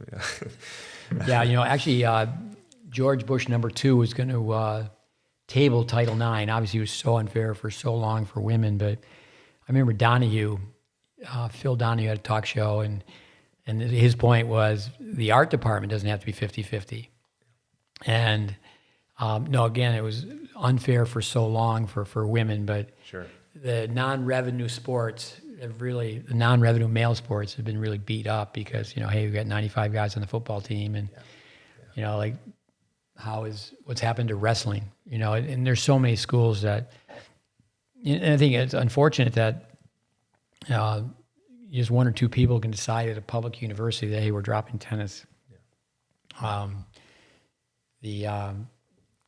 Maybe that'll change. Like where does the money go? They're talking about players now making money off their own image, and you can see that with the commercials. But let's talk a little bit about pro tennis with that. Just skip right into that, where it's so difficult to come out of college and try to play pro tennis because of the costs. Mm-hmm. Yeah, oh yeah. It's. I think the rules would be great if, like, the teams could travel together in the summer, and it wouldn't be great if college tennis. Okay, let's have it be a 5-year program. First year you could come in and work on your game, but this is what you do in the summer. I know Ty Tucker has an amazing idea where I better have him tell the story. But if, say, the governing body of tennis, it's millions and millions of dollars, and too much of it is wasted on young kids. Just wasted on these high salaries. And this is not, in a nutshell, Ty's idea, but they're going to bring somebody in, and they're going to cover their tab. They come out of college, and they've done so well in college that they've earned this right, and they're going to be funded by the governing body of tennis. And the money's there. It's just they got to spend the money differently. It's definitely there. Right. And that kid, male or female, say it's 3 years. Maybe it's 2, but 3, that's always been the number. Give someone 3 years to try to crack it and get so far up the WTA or ATP ladder. And then if your ranking goes up such, I know the British did this for a while, they stopped, but if, say you won a futures and you made 1,500, they would match it. Yeah, that's a great idea. They would match it. Yeah. I understand they stopped that idea, but the money's there for that. That's peanuts Right. with the type of money that's being spent. Another friend of mine, Mark Silva, he was a roommate and teammate at Northwestern, but he played, I think he got to like 320, but he had the idea of the USTA giving like a salary to some of the top players, $50,000 to go out and, to pay for some of the expenses of pro tennis. So what Ty's thing is that, so if they sponsored you for 3 years, a year and a half, you had to stay on the national campus or go to one of their satellite facilities and help young kids learn how to play. Of course, it'd have to be just education. So that give back, and the one thing is that, tennis opens so many doors. Tennis is a vehicle for this, that, and the other thing. But if that was put in place, it would be systematic. It'd be, okay, here's a plan, and here's a plan that's fair, and give the money to the players. Sure. Not too top heavy with, administrative salaries and high profile coaches, and that it's really un-American. Really, you think about it too, is that to fly 12-year-olds into the national campus because they're doing well in the 12s, and you take them away from their coach. And I've been in those rooms where it's like, well, the light. People hear my redundancy. The light at the end of the tunnel is a train coming right at you. Yeah. The kid's winning now, but it's not. It's people. I told a dean one time, talked to him about. He goes, well, I think I'm talking to him about job placement, and he goes, well, I think you're rocking the boat. And I said, I'm not rocking the boat. The boat's underwater. And he looked at me in Tyler, Texas. I think there was 88 Baptist churches. He looked at me. He goes, "You should have been a minister. You should have been a Baptist minister." But the boat is underwater. Tell us a little bit about the cost of playing pro tennis. Yeah, Nightmare. Yeah, it's a nightmare. It really is. And I had to space out the tournaments I played, for example, because I was trying to do expense things on my own, and I know there was a couple players from the club, players and adults that would sponsor certain tournaments. So Helped you out. that helped me out. Yeah, for sure. Because obviously the futures prize money, I think it's stayed the same since the past 30 years or so, or possibly more. So as a player, you have to come up with the airfare, the hotel expenses, food costs. It's extremely expensive. So To skip back, I think that Silva's ended up in Central New York, correct? he is. Yeah. Yeah. I don't know him. I was introduced to him, but I think he's at the Limestone Tennis Club. Yeah. Yeah, but coming back to people helping you out is that they have a hometown hero. Yeah. It was great. I mean, I would hit with them, and they would follow the results, and it was a nice camaraderie within the club. And And to have people circle back too, I think it's unfortunate where, people, you were in Illinois. I think of Andrea Yeager became a really good player, and I remember Roland, her father, would watch our interns that we sent to Harry Hopman's, and I remember him calling me up, and that was like, okay, Roland Yeager's calling me up, and he tells me he likes what these interns are doing. But a lot of times, okay, a kid like that from Illinois. I mean, Jimmy Connors was from Illinois. Well, next thing you know, they're in California, they're in Florida. But there needs to be ways where let's take their tennis back to where it started. yeah. And there has to be so much thinking outside the box. And we are an individual sport, but we have to think like a team. Mm-hmm. That acronym, together everyone accomplishes more. Yeah. Tell us about working as a sparring partner. You haven't really taught that much, right? Or you taught some, coached some? A little bit here and there, but A little bit helps you, right? absolutely. It helps with the information. Yeah, absolutely. But as you know, like not everyone takes to certain information or wanting to change strokes. So, I do some sparring, some hitting with some. But right away, I mean, as we've established, you're not as tall and as good looking as me, but right away you had opportunities to teach, coach, Oh, absolutely. Yeah, just because you can hit the ball. just because I can hit a ball or I had a certain ranking and there's certain credibility that's people kind of get influenced by, but Yeah. parents see that you're ranked, that you're a good player, and they want to be associated with you because of that. Yeah, we have a clip, a short video trying to educate people that in boxing, a sparring partner, they wear a mouth guard and they wear a helmet and they don't say anything. Yeah. But what happens in tennis is that the parent thinks they're going to find a shortcut. They're going to find somebody who's going to hit some balls, and they're going to do it on an outside court away from wherever the programs run, a club or a park, and they find a private court, outside court, and because their child's hitting with a really good player, they think, okay, this is a ticket. Yeah. Yeah. And it's great to have sparring partners, but the sparring partners, they don't talk. Right. Like let's hit a half hour cross court this way. Let's hit a half hour cross court this way. Yeah, there's certain things that you can get from that, of course, but if you're looking for development changes and stroke production, that's another story. And I know parents, many times parents don't want to be the heavy, they don't want to be the coach. But that's also where financial attrition is. Tell the kid, hey, this is the way it works. This is a nightmare. Tennis parents have $100 bills falling out of their pocket. And like, no, I'm going to toss you balls. I mean, if you can feed a breadcrumb, if you can feed breadcrumbs to a pigeon, you can feed balls. I remember watching Richard Williams years ago. I mean, he was obviously not a tennis player. Yeah. And it didn't look too smooth, but he could feed a ball. Yep. And just over and over, and we're in 100 overheads a day, minimum. But with, I remember you calling me up on some sparring partners. And this is a compliment, Julia Cohen. Mm-hmm. Julia, yeah. And I was at a 10 and under tournament. She's in the semis, and my oldest son is in the semis. The tournament gets smaller and smaller, and less people are there. And I had a hat on Julian Krinsky. It said right on my hat, Julian Krinsky School of Tennis.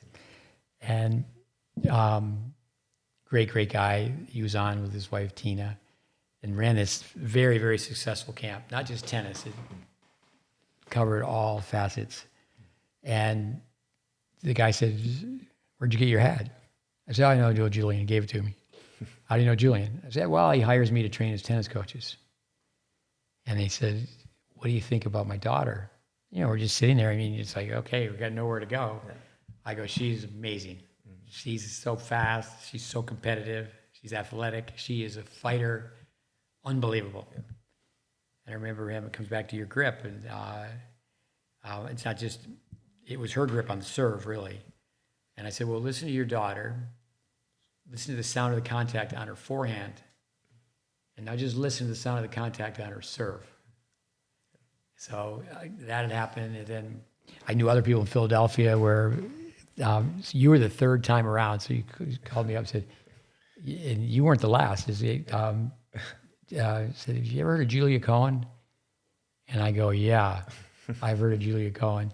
But I can remember being at the Eddie Herr or wherever, and Carlene Bassett said, hey, Steve, can you come and watch this girl serve? Because she was coaching her.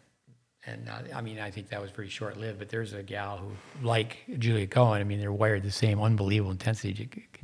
Carlene was 8 in the world. But I think Roger Federer said that recently so well. I was around the right coaches at the right time. Mm-hmm. Yeah. So what are your thoughts on working as a sparring partner? I enjoy. I love hitting. So there's the fitness aspect of that, but I just enjoy being part of someone's progress in tennis. And this particular player that I'm playing with now is competing. I see things in her game, but it's hard, as you know, to compete and then make changes at the same time. So I'm very careful as to what I kind of introduce to her and her parents as well. And when you're sparring, is the coach usually there? Yes, yes, yeah. It's in this case, her father is there. So I think about names from the past. When you were training with us, was Take Morita there? I believe so. He went to Rice. Yeah, yeah. So he speaks English really well. He was with us a year and a half. Great guy. Sent us players over the years. He runs a tennis academy in Japan. His wife played on the tour. And he did a lot of work for the Japanese Tennis Association as a translator. And he would say, well, I translated for this guy. And then 2 years later, he comes back and he goes, he's teaching the game in a completely different way 2 years later. And I mean, physics doesn't change. Yeah. It's just amazing. But with the sparring partner role, you can do drills. And do you do that? Drills where like, okay, let's just hit on half a court, like let's try to rally in the alley. I try to implement those ideas, and because I've watched your videos, so I do some of that, but some of it's limited because of what they want to do. Plus, they're confused. Yeah, and They just want to bang balls. yeah, and they have a certain regimen before tournaments, and they're in competition mode, so I'm limited as to. The brain is so powerful, so sophisticated. We make a film. This happens all the time. This recently happened where a college coach asked me about a player, and I said, well, I have a film. The player, they didn't last 2 days. They just saw what we were doing, and it's like they ran away as fast as they could. That certainly happens, especially if they're more of a drop-in. Someone didn't tell me, get on an airplane and go see this guy. Yeah. And if people have the flaws at 15 and, they don't do any technical work, it's a pretty safe bet they're going to have the same flaws when they're 20. Yeah. I think they need to see kind of a roadmap. And I think when I first saw you, I knew that I needed to make changes in my game. So I think they had whoever the player or the parents had to kind of be on board with wanting to make those changes, knowing they have deficiencies in their game, and kind of seeing a roadmap forward on where they want to be.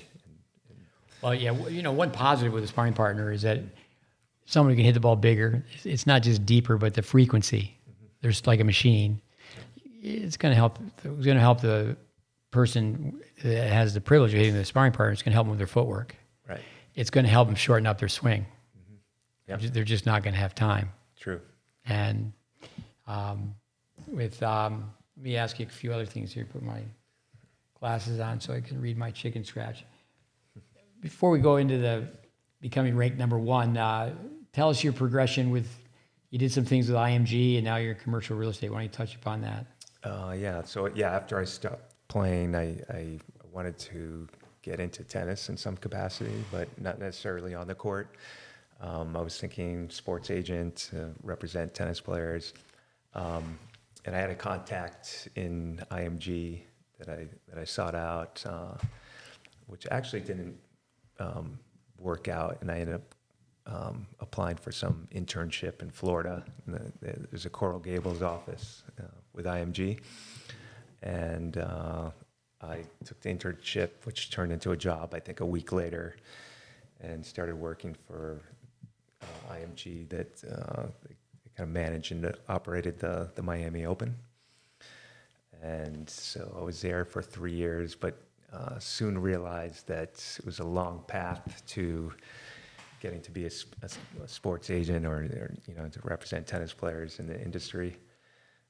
Did you think that you would have to go back to school to get a law degree? Not necessarily with tennis, but I just felt like it was going to take longer to get to the position where I wanted to be, and that's when I got my real estate license. So. I remember you helping me out. I can't remember his last name. The agent of Maria Sharapova, Max. Yeah, Max Eisenbud. Okay, yeah. So then there was a couple others, but there was a period where I shut it down for a little bit and was working on buying the Vic Braden library and archive that should be saved. And I remember drafting a letter and a very brief phone call. It was nice enough to say not interested. Yeah. I mean, I remember that. remember, Wayne Bryan. I contacted so many people about the Vic Braden Library, and that's the resource. But actually, the GreatBase, it's you could say it's a resource, but it's also it's an action. It's a work of art, or it's a body of work. I should say it's a body of work that's in action. And Maria Sharapova, perhaps now with a nonprofit, knock on those doors and have a title sponsor or whatever. But it would really take. I mean, I always say I can quote Roger Federer all day long. Is that Roger said. And if they don't listen to Roger, who are they going to listen to? Yeah. But the players are the power brokers. The players have the power.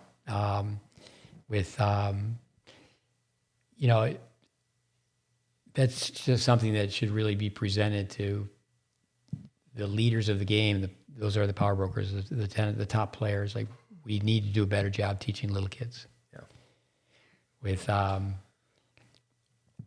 In commercial real estate, Miami versus Boston.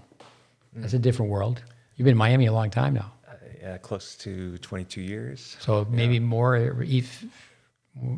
you're 40, about half and half. Yeah, about half and half. Yeah, actually 23 years. So yeah. Wow, gosh, time goes by so fast. Yeah, commercial real estate in Miami, it's a different animal. Like everything that happens in the rest of the world doesn't necessarily translate with Miami. It's just one of those markets that thrives in depressions, and during the housing crisis in 2009, things keep trucking on.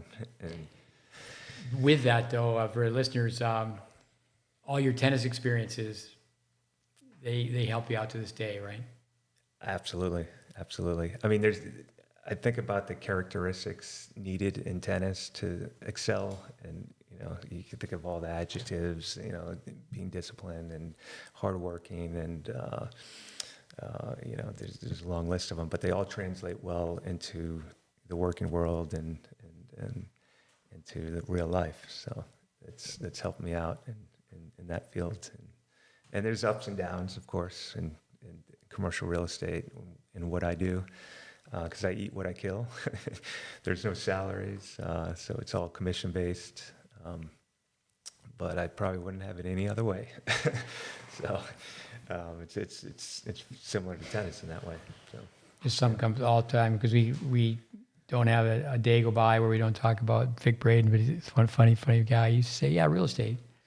Aren't you supposed to buy high and sell low? Yeah. How about Rich Dad, Poor Dad? Rich Dad, Poor Dad. I think so many people think of that. Years ago, like my father, my friends' fathers were, okay, you get a job for 30 years, you get a mortgage for 30 years, and then you get a pension, and the no passive income. Yeah. I think about like my dad. He's in Miami now, and I talk to him about everything that's happening in commercial real estate, and it's a different world from what he was doing versus what I'm doing, and just what I had to go through on a commission-based, job and career. But I love it.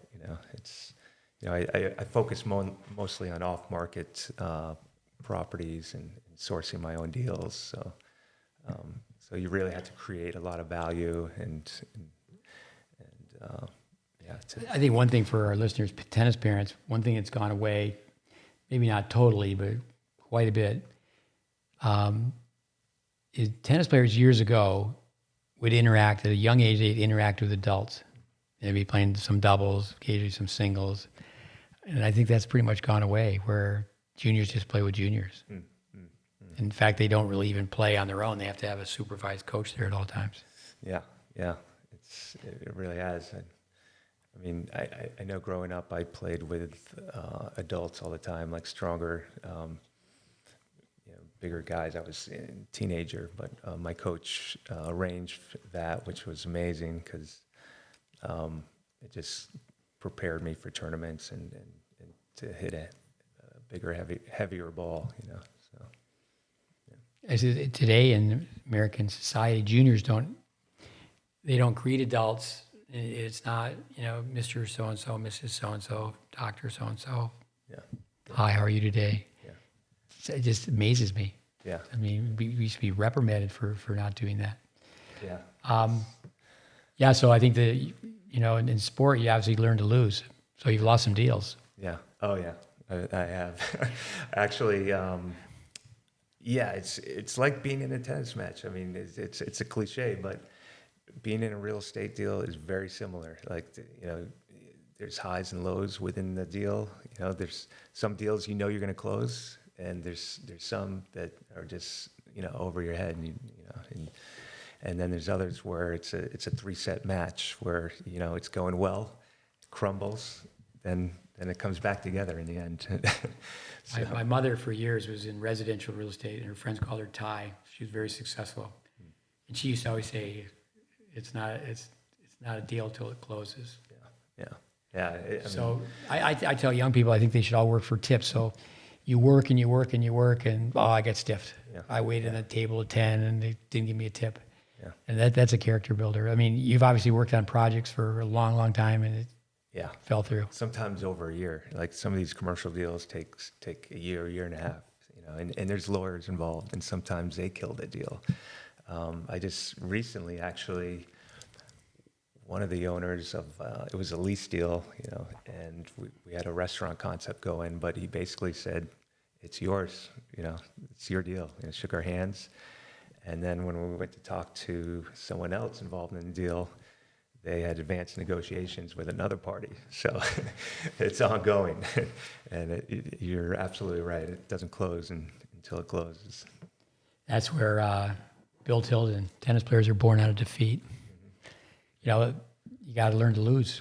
Yeah, and there's other people involved in these deals too. So I think that's also where kind of my tennis experience kicks in, where you have to have even keel emotions. You can't get too excited. You can't get too down. You know, when things aren't going your way. And I've had to implement that attitude. No, it's great to see Jim Laird circulating more now, I think, than he was for several years. But he got into training the corporate athlete. You know, and all the cliches, like you said, they all apply. Yeah. Vince Lombardi, when the going gets tough, the tough get going. And yeah, I was asked to go to the USTA. Scott Schultz, who's now retired with USTA, and it was really interesting is what they wanted to ask me. They have this USTAU university program. And they wanted to ask me how many students that I had started in tennis and ended up doing something else, because, you know, you just meet so many people and the connections you make. Let's talk a little bit about the physicality. I asked you about yoga. Tell me about yoga.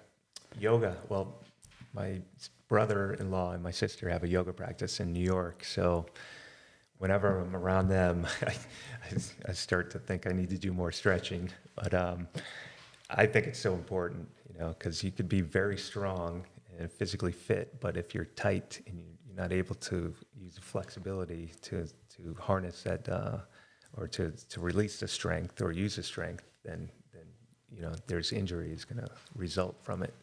So I would encourage any tennis player to do yoga or stretching. You know, come up with 10 stretches. You know, and just make it part of your routine. We tell people to do 10 minutes of yoga a day.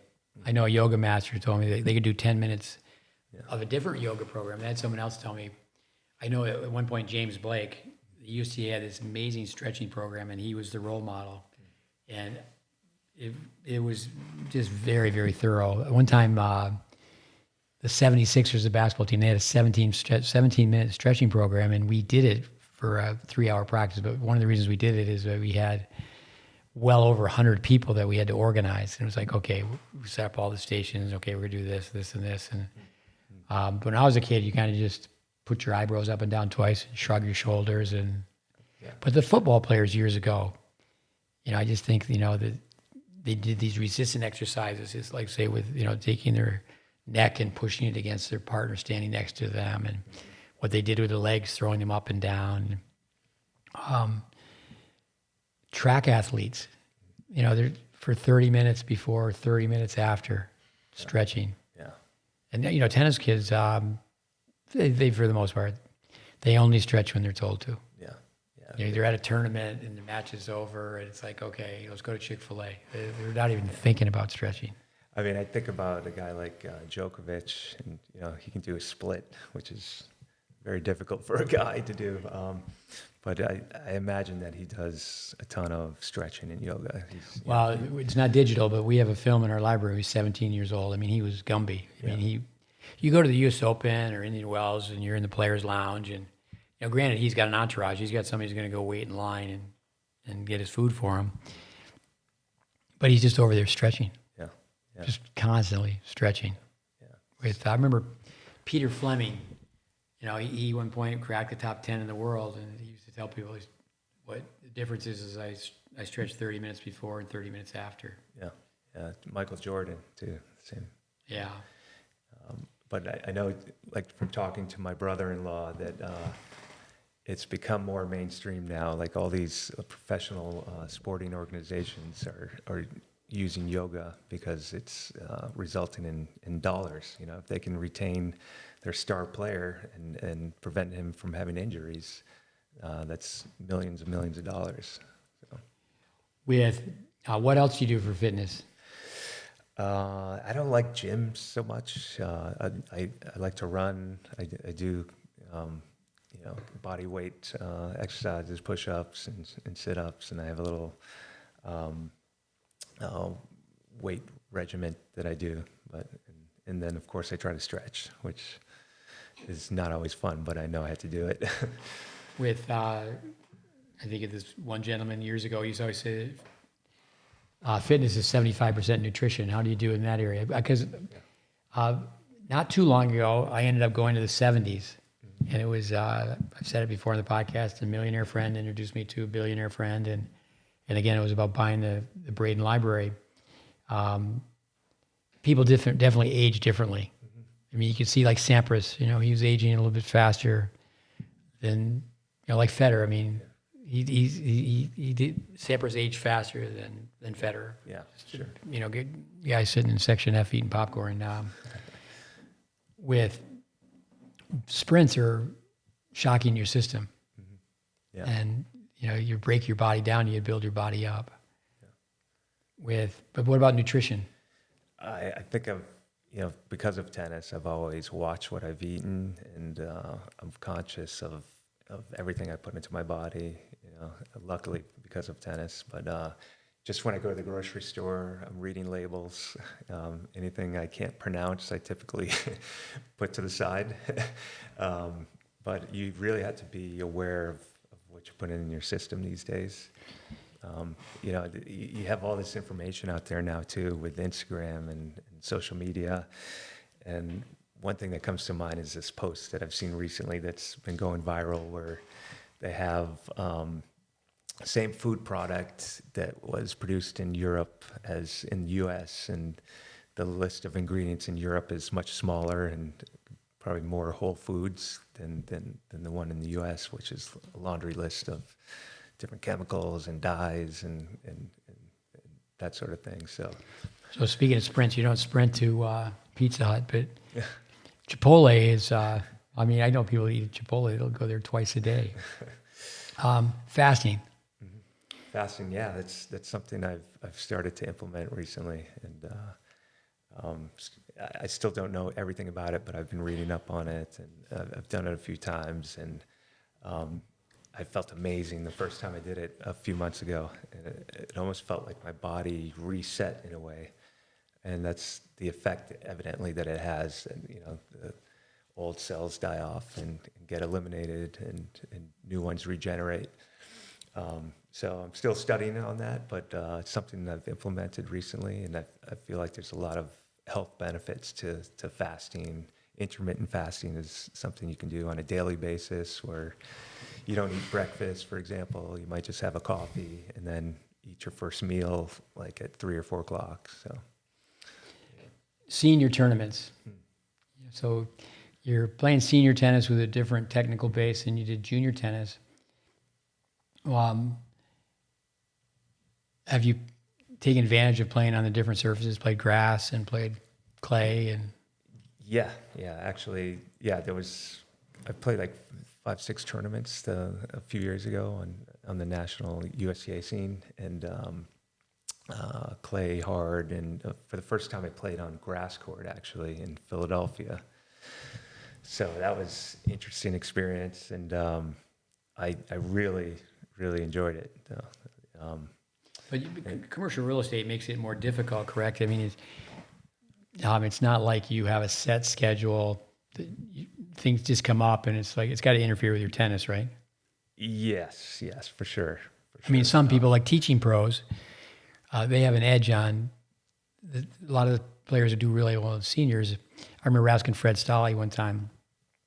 I heard this the other day on a podcast. Right, John Newcomb. I was asked who's the best doubles player he ever played against, and the best player he played with was Tony Roach. He said Stolle. But I asked Stolle one time. It was set up where I could watch him teach tennis for several days. I said, "Why do you always hit off your racket?" He goes, "I'm working on my game, mate." So, but those people they're hitting balls 4 or 5 hours a day. Yeah, they have an edge. They've got a definite edge when you go to a tournament. Yeah, for sure. And leading up to these tournaments, I made sure to practice more and amp up the reps. So, but actually, if a teaching pro does it the wrong way, it can really work against them because if they don't, they just are out there banging balls, stand in one corner, and they don't do the weight training, they don't do the nutrition, they don't do the flexibility. Yeah, which is, diet and being fit is important at that level when we're in our 40s. So, I feel like because I paid attention to my diet and fitness, I've got a slight edge in that category. But yeah, you're right. Like with commercial real estate, my schedule's a bit more flexible, and I made sure to clear things out, while I played those tournaments. But it was an amazing experience playing on grass and playing those events. The camaraderie's fun as well to be around. Yeah, it is. You know what? It's funny in the category that I played in the 40s. People seem to have a little bit more time than like the 30s, 35s. Where younger guys are, more focused on their career and that are, whereas in the 40s, I think they're well into their career and have a little bit more time. But yeah. Have you played any ITF seniors? I played a few. Yeah, it was a World ITF, which was at Flamingo Park. So you really haven't traveled to do that, though? But I didn't travel. No, not yet. Somebody who I trained to teach tennis, and actually I helped him with his game, but David Anderson and Richard Bodian helped him long before I did. But he was playing in the lineup at Texas, Hubert Crash, and he didn't drop from the lineup. Yeah. But he became number one in the 35s. Oh, wow. But you really have to say, okay, I'm going to travel all over the world to do that. Yeah, and there are a few guys like that for sure. So it's not to take anything away from them, but not many people. It's not that easy to have that type of schedule. Yeah, no, it's not. I'm going to Buenos Aires to play a senior tournament. Yeah. There's a few guys that I know that do that though. They get into it and they want to get that. But they have to be able to work out their personal life, their professional life. Yeah, and as you get into like the advanced national USTA events or world events, I think more people travel. But yeah. Well, one thing, genetics. Genetics, I have 3 brothers. One is just marginally bigger than I am, but the other 2 are way bigger. And the genetics definitely comes into it. Yeah. That being at the 70s, so it went 2 years in a row. And some guys, they're moving like they're 17. Yeah. And it's like how does this happen? And granted, it's, a lot of it certainly, to break it down to what percentage, I would go 60-40. I'd say 60% genetics. Yeah, really. Yeah, that's interesting. They're just, But with I think you can offset some of it though with the diet. oh, for sure. I mean, fitness, if you just first thing out of the bed, you drink a glass of water and you just go for a walk. You get that oxygen to the brain and you get going. And I think also too is that I know a lot of business people. I have to ask you to do this. Do you ever put somebody on speakerphone and just shadow swing? I've done that. I'm guilty. I've done that a few times. I know some very successful people. I said, you made that video for me, and I shut my office door, I close the blinds, and I just shadow swing, and I'm always on speakerphone. And no, that's fun. Let's go through. Name a couple famous players that you played that when you were in juniors, you didn't know whether they're going to be famous or not. Okay, wow. Well, Jan Michael Gamble is one. I played him in the juniors. Justin. He was on TV today, I believe, commentating. Correct? Yeah, he must have been. Yeah, I think he was doing the Krychek match. Yeah, so that's one guy. Justin Gimbelstaub. I lost to him in a final of a Port Washington international tournament of some sort, I think in the 14s. Did you know that he was a little volatile at that time? Oh, yeah. Yeah, we knew that. He made that known. Yeah, I was teaching at a club in New Jersey, whether this is true or not, but it was a club that he was from, and there was an argument in the house, and the dad just took a pistol like in the old cowboy movies and shot to the ceiling, and everybody just stopped. The good crazy in some ways. I know he's playing at UCLA. They're very wealthy, and he called up Billy Martin and said, "Hey, that scholarship you're giving my kid, give it to somebody else. Oh, wow. I want the team to win." Yeah. With very good writer. Very good writer, Gimbelstaub. But I guess he got himself a little trouble. We don't see him on TV anymore. David Nalbandian, I played him in a future. Wow. He definitely outclassed me. It was a competitive match, but I just knew this guy's got some strokes. Like he just. I went to that Spanish school. I went to it twice, and once with the USPTA, so 2.5 times. And Emilio Sanchez. He's got everybody's attention. He loves Nadal. He's been charged the Davis Cup, the Olympic team, and their role model is Federer. They've had all the data on he needs to play more conventional approach volleys and swing volleys, but it just it's like they found a few negatives, but it was all we love Federer. But they said, because he had everybody's attention when you talk about Nadal and Federer. He goes, the best player in the world is David Nalbandian. Yeah. If he shows up and he's 15 pounds, he's game weight. He's ready to fight and he's ready to play. And he had obviously lots of wins over those two guys. Yeah. He was so smooth. I remember. He's just.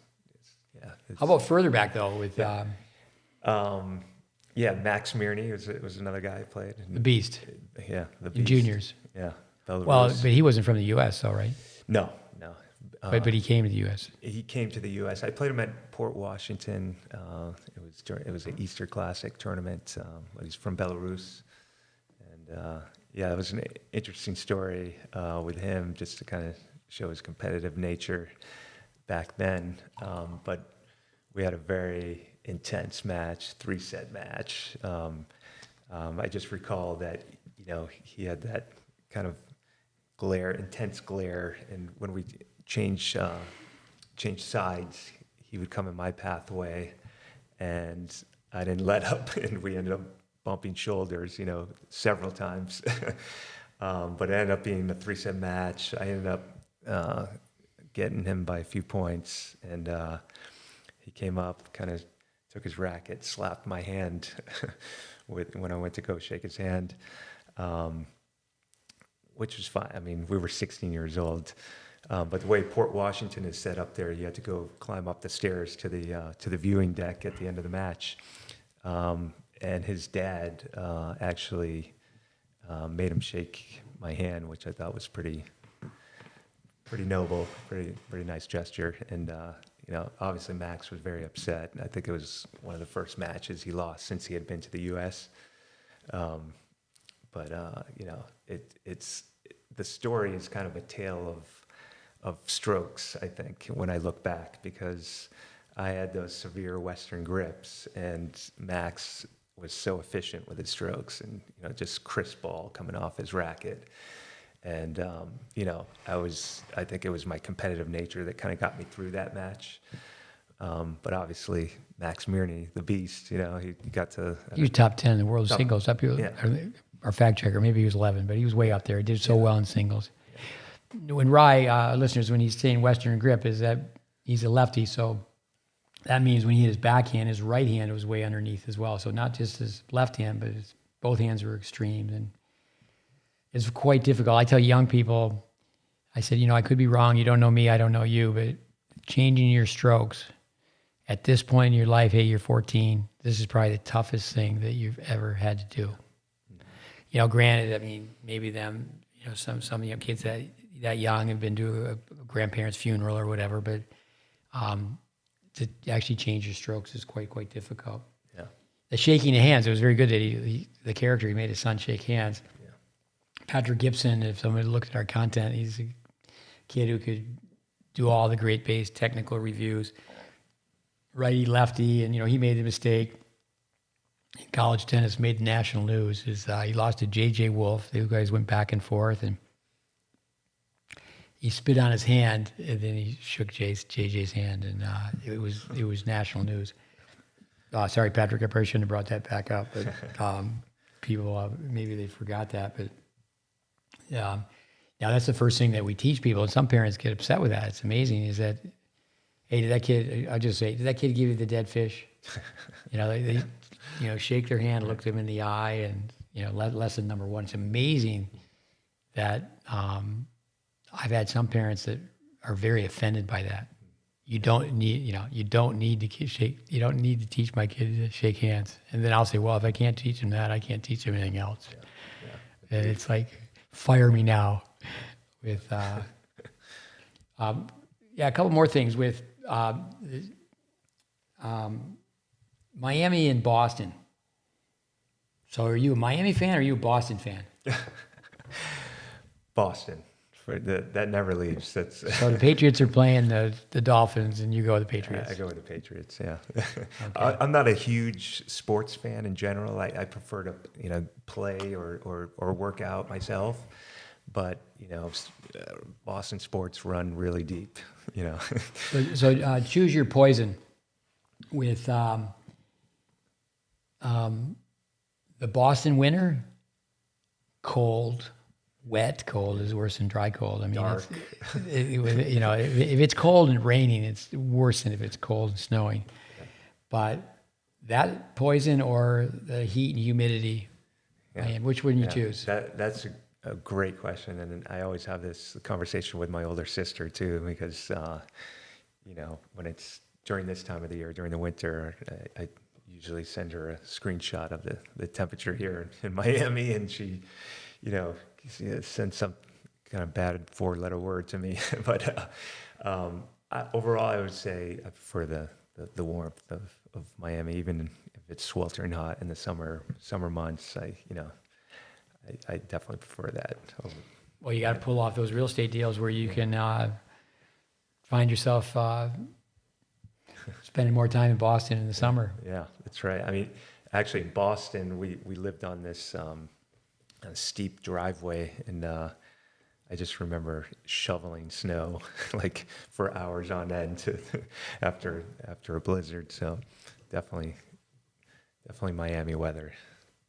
Gordon Graham, great guy. He was a women's coach at Harvard for a long time, and he was part owner with Dave Fish at his tennis camp. And I remember being in his house as his guest many times, and he had his house is just a huge driveway. Yeah. Of course, if you're from up north, you go, God. Yeah. To shovel this in the wintertime. And they had electric heat.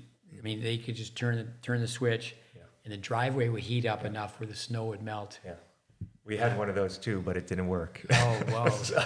so our dad just instructed us to go out and get the shovels. No, my father was a civil engineer. He did figure out this fancy antenna where we could turn it to a certain, I think turn it towards Kingston, Ontario, and we would get CBC. We're the only house in this small village that got Hockey Night in Canada. That's CBC, but we didn't have a heated driveway. So you're not around Boston so much, but with obviously a big emphasis we have is working with junior tennis players. With not throwing anybody under the bus, what do you see as you go from one tennis place to the next hitting balls? What do you see with you have obviously 20 years with knowing with what we stand for. What do you see when you're at? And then if you were the commissioner of tennis, king of tennis for a day, what would you recommend? Sure. Yeah, that's a great question. I play at different facilities in Miami, and there's a lot of recreational players and some competitive players. It's great being here because there's so many free tennis courts. So it's one advantage we have. But I see the flaws now. After being exposed to the GreatBase and there's some competitive players that I know that are out there that I think would be better off taking a year completely off and learning stroke production.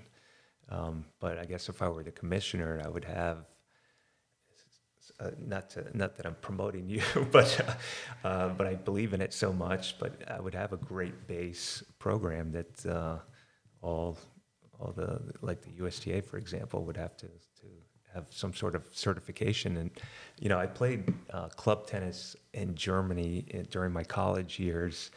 And from what I've heard over there, they have to go through a ton of schooling and, academic work, learning biomechanics and, different drills. And, it's a lengthy certification process they have to go through. And I think, we've talked about this before, and I've listened to your podcast, and here in America, it's as soon as you drop your rackets, you can start teaching tennis to anyone out there. Wild West. Yeah. So I just think there's got to be like a more extensive process to being able to learn the sport and being able to teach it. So. Yeah, not to correct you by any means, because we all do it. The verb believe. I counter with that. Do you believe in gravity? I mean, there's just these are the facts, Jack. This kid Alcaraz or the gal Rabakana. Can't pronounce her name. I apologize. Elena. Yeah. Rabakana. You got me on that one too. I got to hit myself over the head. I'll get it. It took me a long time to get Shapovalov. But yeah, I mean, get people on the same page and say, okay, we know this and we know that, but do we teach fundamentals coming out of the starting blocks? Do we teach fundamentals at the foul line in basketball? And last question I have is teammates. I've heard so many people say that, and I know you're young and lots of life ahead, but college tennis is greatest days of your life. You asked me, are Yeah. they? Oh, yeah. Oh, it's up there for sure. I mean, teammates are your lifelong friends, and yeah, I mean, there's some that you just life happens and you get out of contact with them. But there's a few I definitely keep up with and are lifelong friends. The camaraderie, the van rides, all over the Big Ten. I had great coaches, great assistant coaches. support system, amazing. Support system was amazing. Like I just imagine if I had that outside of after graduating, it would be Have it for Monday morning. exactly. But it's just an amazing experience. I mean, tennis in general too. Even grinding on the Futures Tour and having camaraderie with all these people with tennis backgrounds is incredible. I mean, to play the sport of tennis too, you have to have a certain intellect. I think it's a thinking man's sport. And so you usually come across guys with, great upbringings and backgrounds and, who trying to further their lives. Yeah. Yeah. No, I think to say that to I know some parents play these podcasts in their car, and it's not to scare anybody away, but less than 3% of kids play college tennis. 85% of kids who don't play as a freshman don't really crack the lineup. So. Yeah. It's work, and then work some more, accomplishing your dreams, nightmare of work. Mm-hmm. I also think of a guy like Eric Budarak, too, when thinking about college tennis. And, my sister's kids, my niece, they're going to school for soccer, for example, but it's so similar, the sports and with the parents and everything, and everyone's trying to gunning to get into the best colleges. A guy like Eric Budorak, I think he played Division I for he a went year. he went to Ball State. Ball State, and then probably was playing low on the lineup and realized, like, if I go to a D2 or 3 school, I forget which one he went to, but Gustavus Adolphus.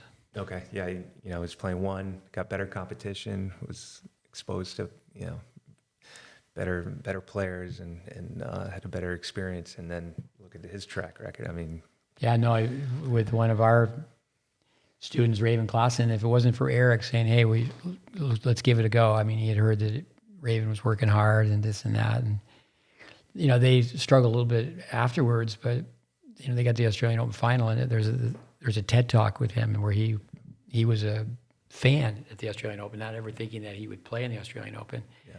But yeah, D3, Vic Braden, go where you wanted. Mm-hmm. I would say the macho male ego, a lot of boys want to go to school way above their level. Yeah. Mm-hmm. And, go D3 and win the national championship. Help the team win, and then if you win the individual, then you can transfer. Yeah. And, tennis, the college scene goes by 16 weeks a semester, 8 semesters. It goes by in a blink of an eye. And you can play D3 tennis and then, still throw your hat in the ring to play beyond that. Yeah. And just to hear you say about playing club tennis in Germany, what a great experience. I mean, you could play corporate leagues in Japan. But I think many times what happens is kids, they're in the wrong place at the wrong time, where, what most college tennis kids should do is have this plan for the summer. Okay, summer 1, summer 2, summer 3. And maybe summer 1, they're only good enough to play the ITA circuit. But to find themselves going to France, and they're not even thinking about playing points. The tournaments in France are not connected to the ATP or WTA. But just go and find a way to play. Eric Budorak, that's part of his story. Wow. That he did that. Yeah, it's amazing. I had an amazing experience playing club tennis. Every summer in between college, I stayed the whole summer in Germany and Austria, and it was incredible. And I worked in some futures as well, since I was already there. But just I remember my son Connor. He was drinking a few beers. Maybe he was 17, but he was drinking a few beers, and I'm there, and maybe he was 18, but I said, Connor, you're drinking beer now. And my kids call me by my first name, because they're always around people calling me by my first name. And he said, hey, Steve, you sent me to Germany to play on a men's team when I was 15 and a half. Well, it's part of the system, too. They right after all the matches come out, they come out with a tray of beers, and that kicks off the... Oh, it's a different culture. You go to McDonald's, you can order beer. Yeah.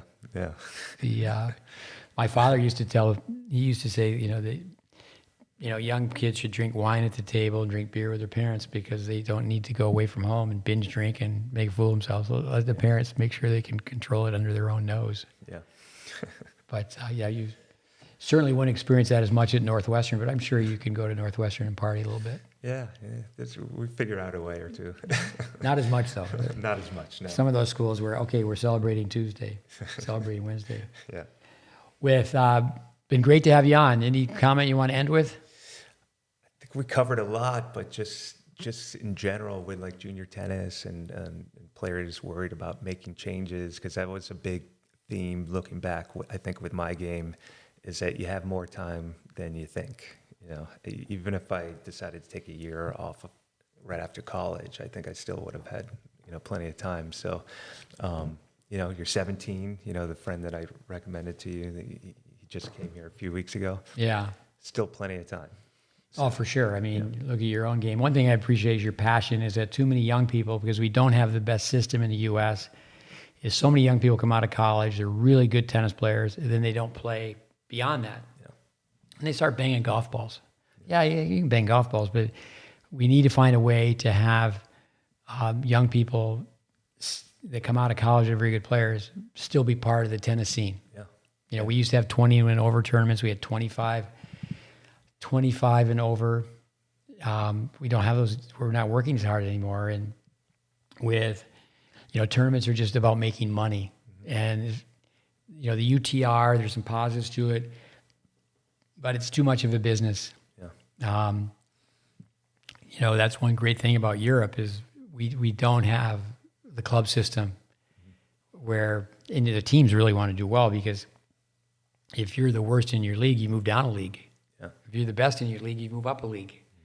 And, you know, people come out and they watch, it's social. And I think sometimes in the U.S. we're so spoiled by people coming here is that we don't really look beyond, you know, we're spoiled, you know, all these people come to the U.S., which we certainly benefit from. I think that's one of the big positives, having all these foreign players. When you were at Northwestern, were a lot of foreign players? We had a couple guys from Sweden on Yeah. the team. Yeah. So, Yeah. you know, we had a few. And that just brings the level up. Yeah. And, you know, people say, why do we have so many foreign players? It's, well, we got to get better. Yeah. True. We got to get better. It definitely brings the level up. You know. But no, I think that just end with, you know, I ask kids all the time, hey, you're going to be playing tennis when you're 35. We'd like to be the best player in the country when you're 35. But I think it's so great, and for our listeners to hear your story, we've brought it up more than once before, that, you know, you called me up and said, hey, you know when you told me? And that's just a testament where, you know, it's been said by many, if you could take a subject and you just chip away 10, 15 minutes a day, you know, you could grow towards expertise in that subject, but you have to just that stick-to-itiveness and that consistency. Yeah. Eric Buderek, it's great to have you mention in TED Talk. A lot of homework assignments from these. One of our podcasts with Roger Crawford, played college tennis, disabled in all four limbs, and he said, there is no perfection, but the best word, the substitute for perfection is consistency. So it looks like you're consistent with your diet, you're consistent with your fitness, and it's, you know what, it's enjoyable too to be able to hit a better ball, you know, than I ever have. And I feel like my stroke production has really improved tremendously. And of course it's a work in progress. It doesn't end, but it's just. Well, the thing too is that you have ownership for it. You understand the information. Yeah. You know, you chip away at it, and you know, you read this or you look at that, and ownership, and it's you're not in the dark. Yeah. And it's not. I always tell juniors, you don't want to go with forget these verbs: hope, wish, pray. Pray for world peace. Don't hope that you become a great tennis player. Plan on it, and then you just keep chipping away and be consistent. But I'd like to thank our listeners for listening. Podcast 138's in the books. Ry, thanks for driving up from Miami. Give me the high five. Great to have you on our podcast. All right. Thank you very much. Wave goodbye to the camera. Adios, amigos. See you. Thanks again.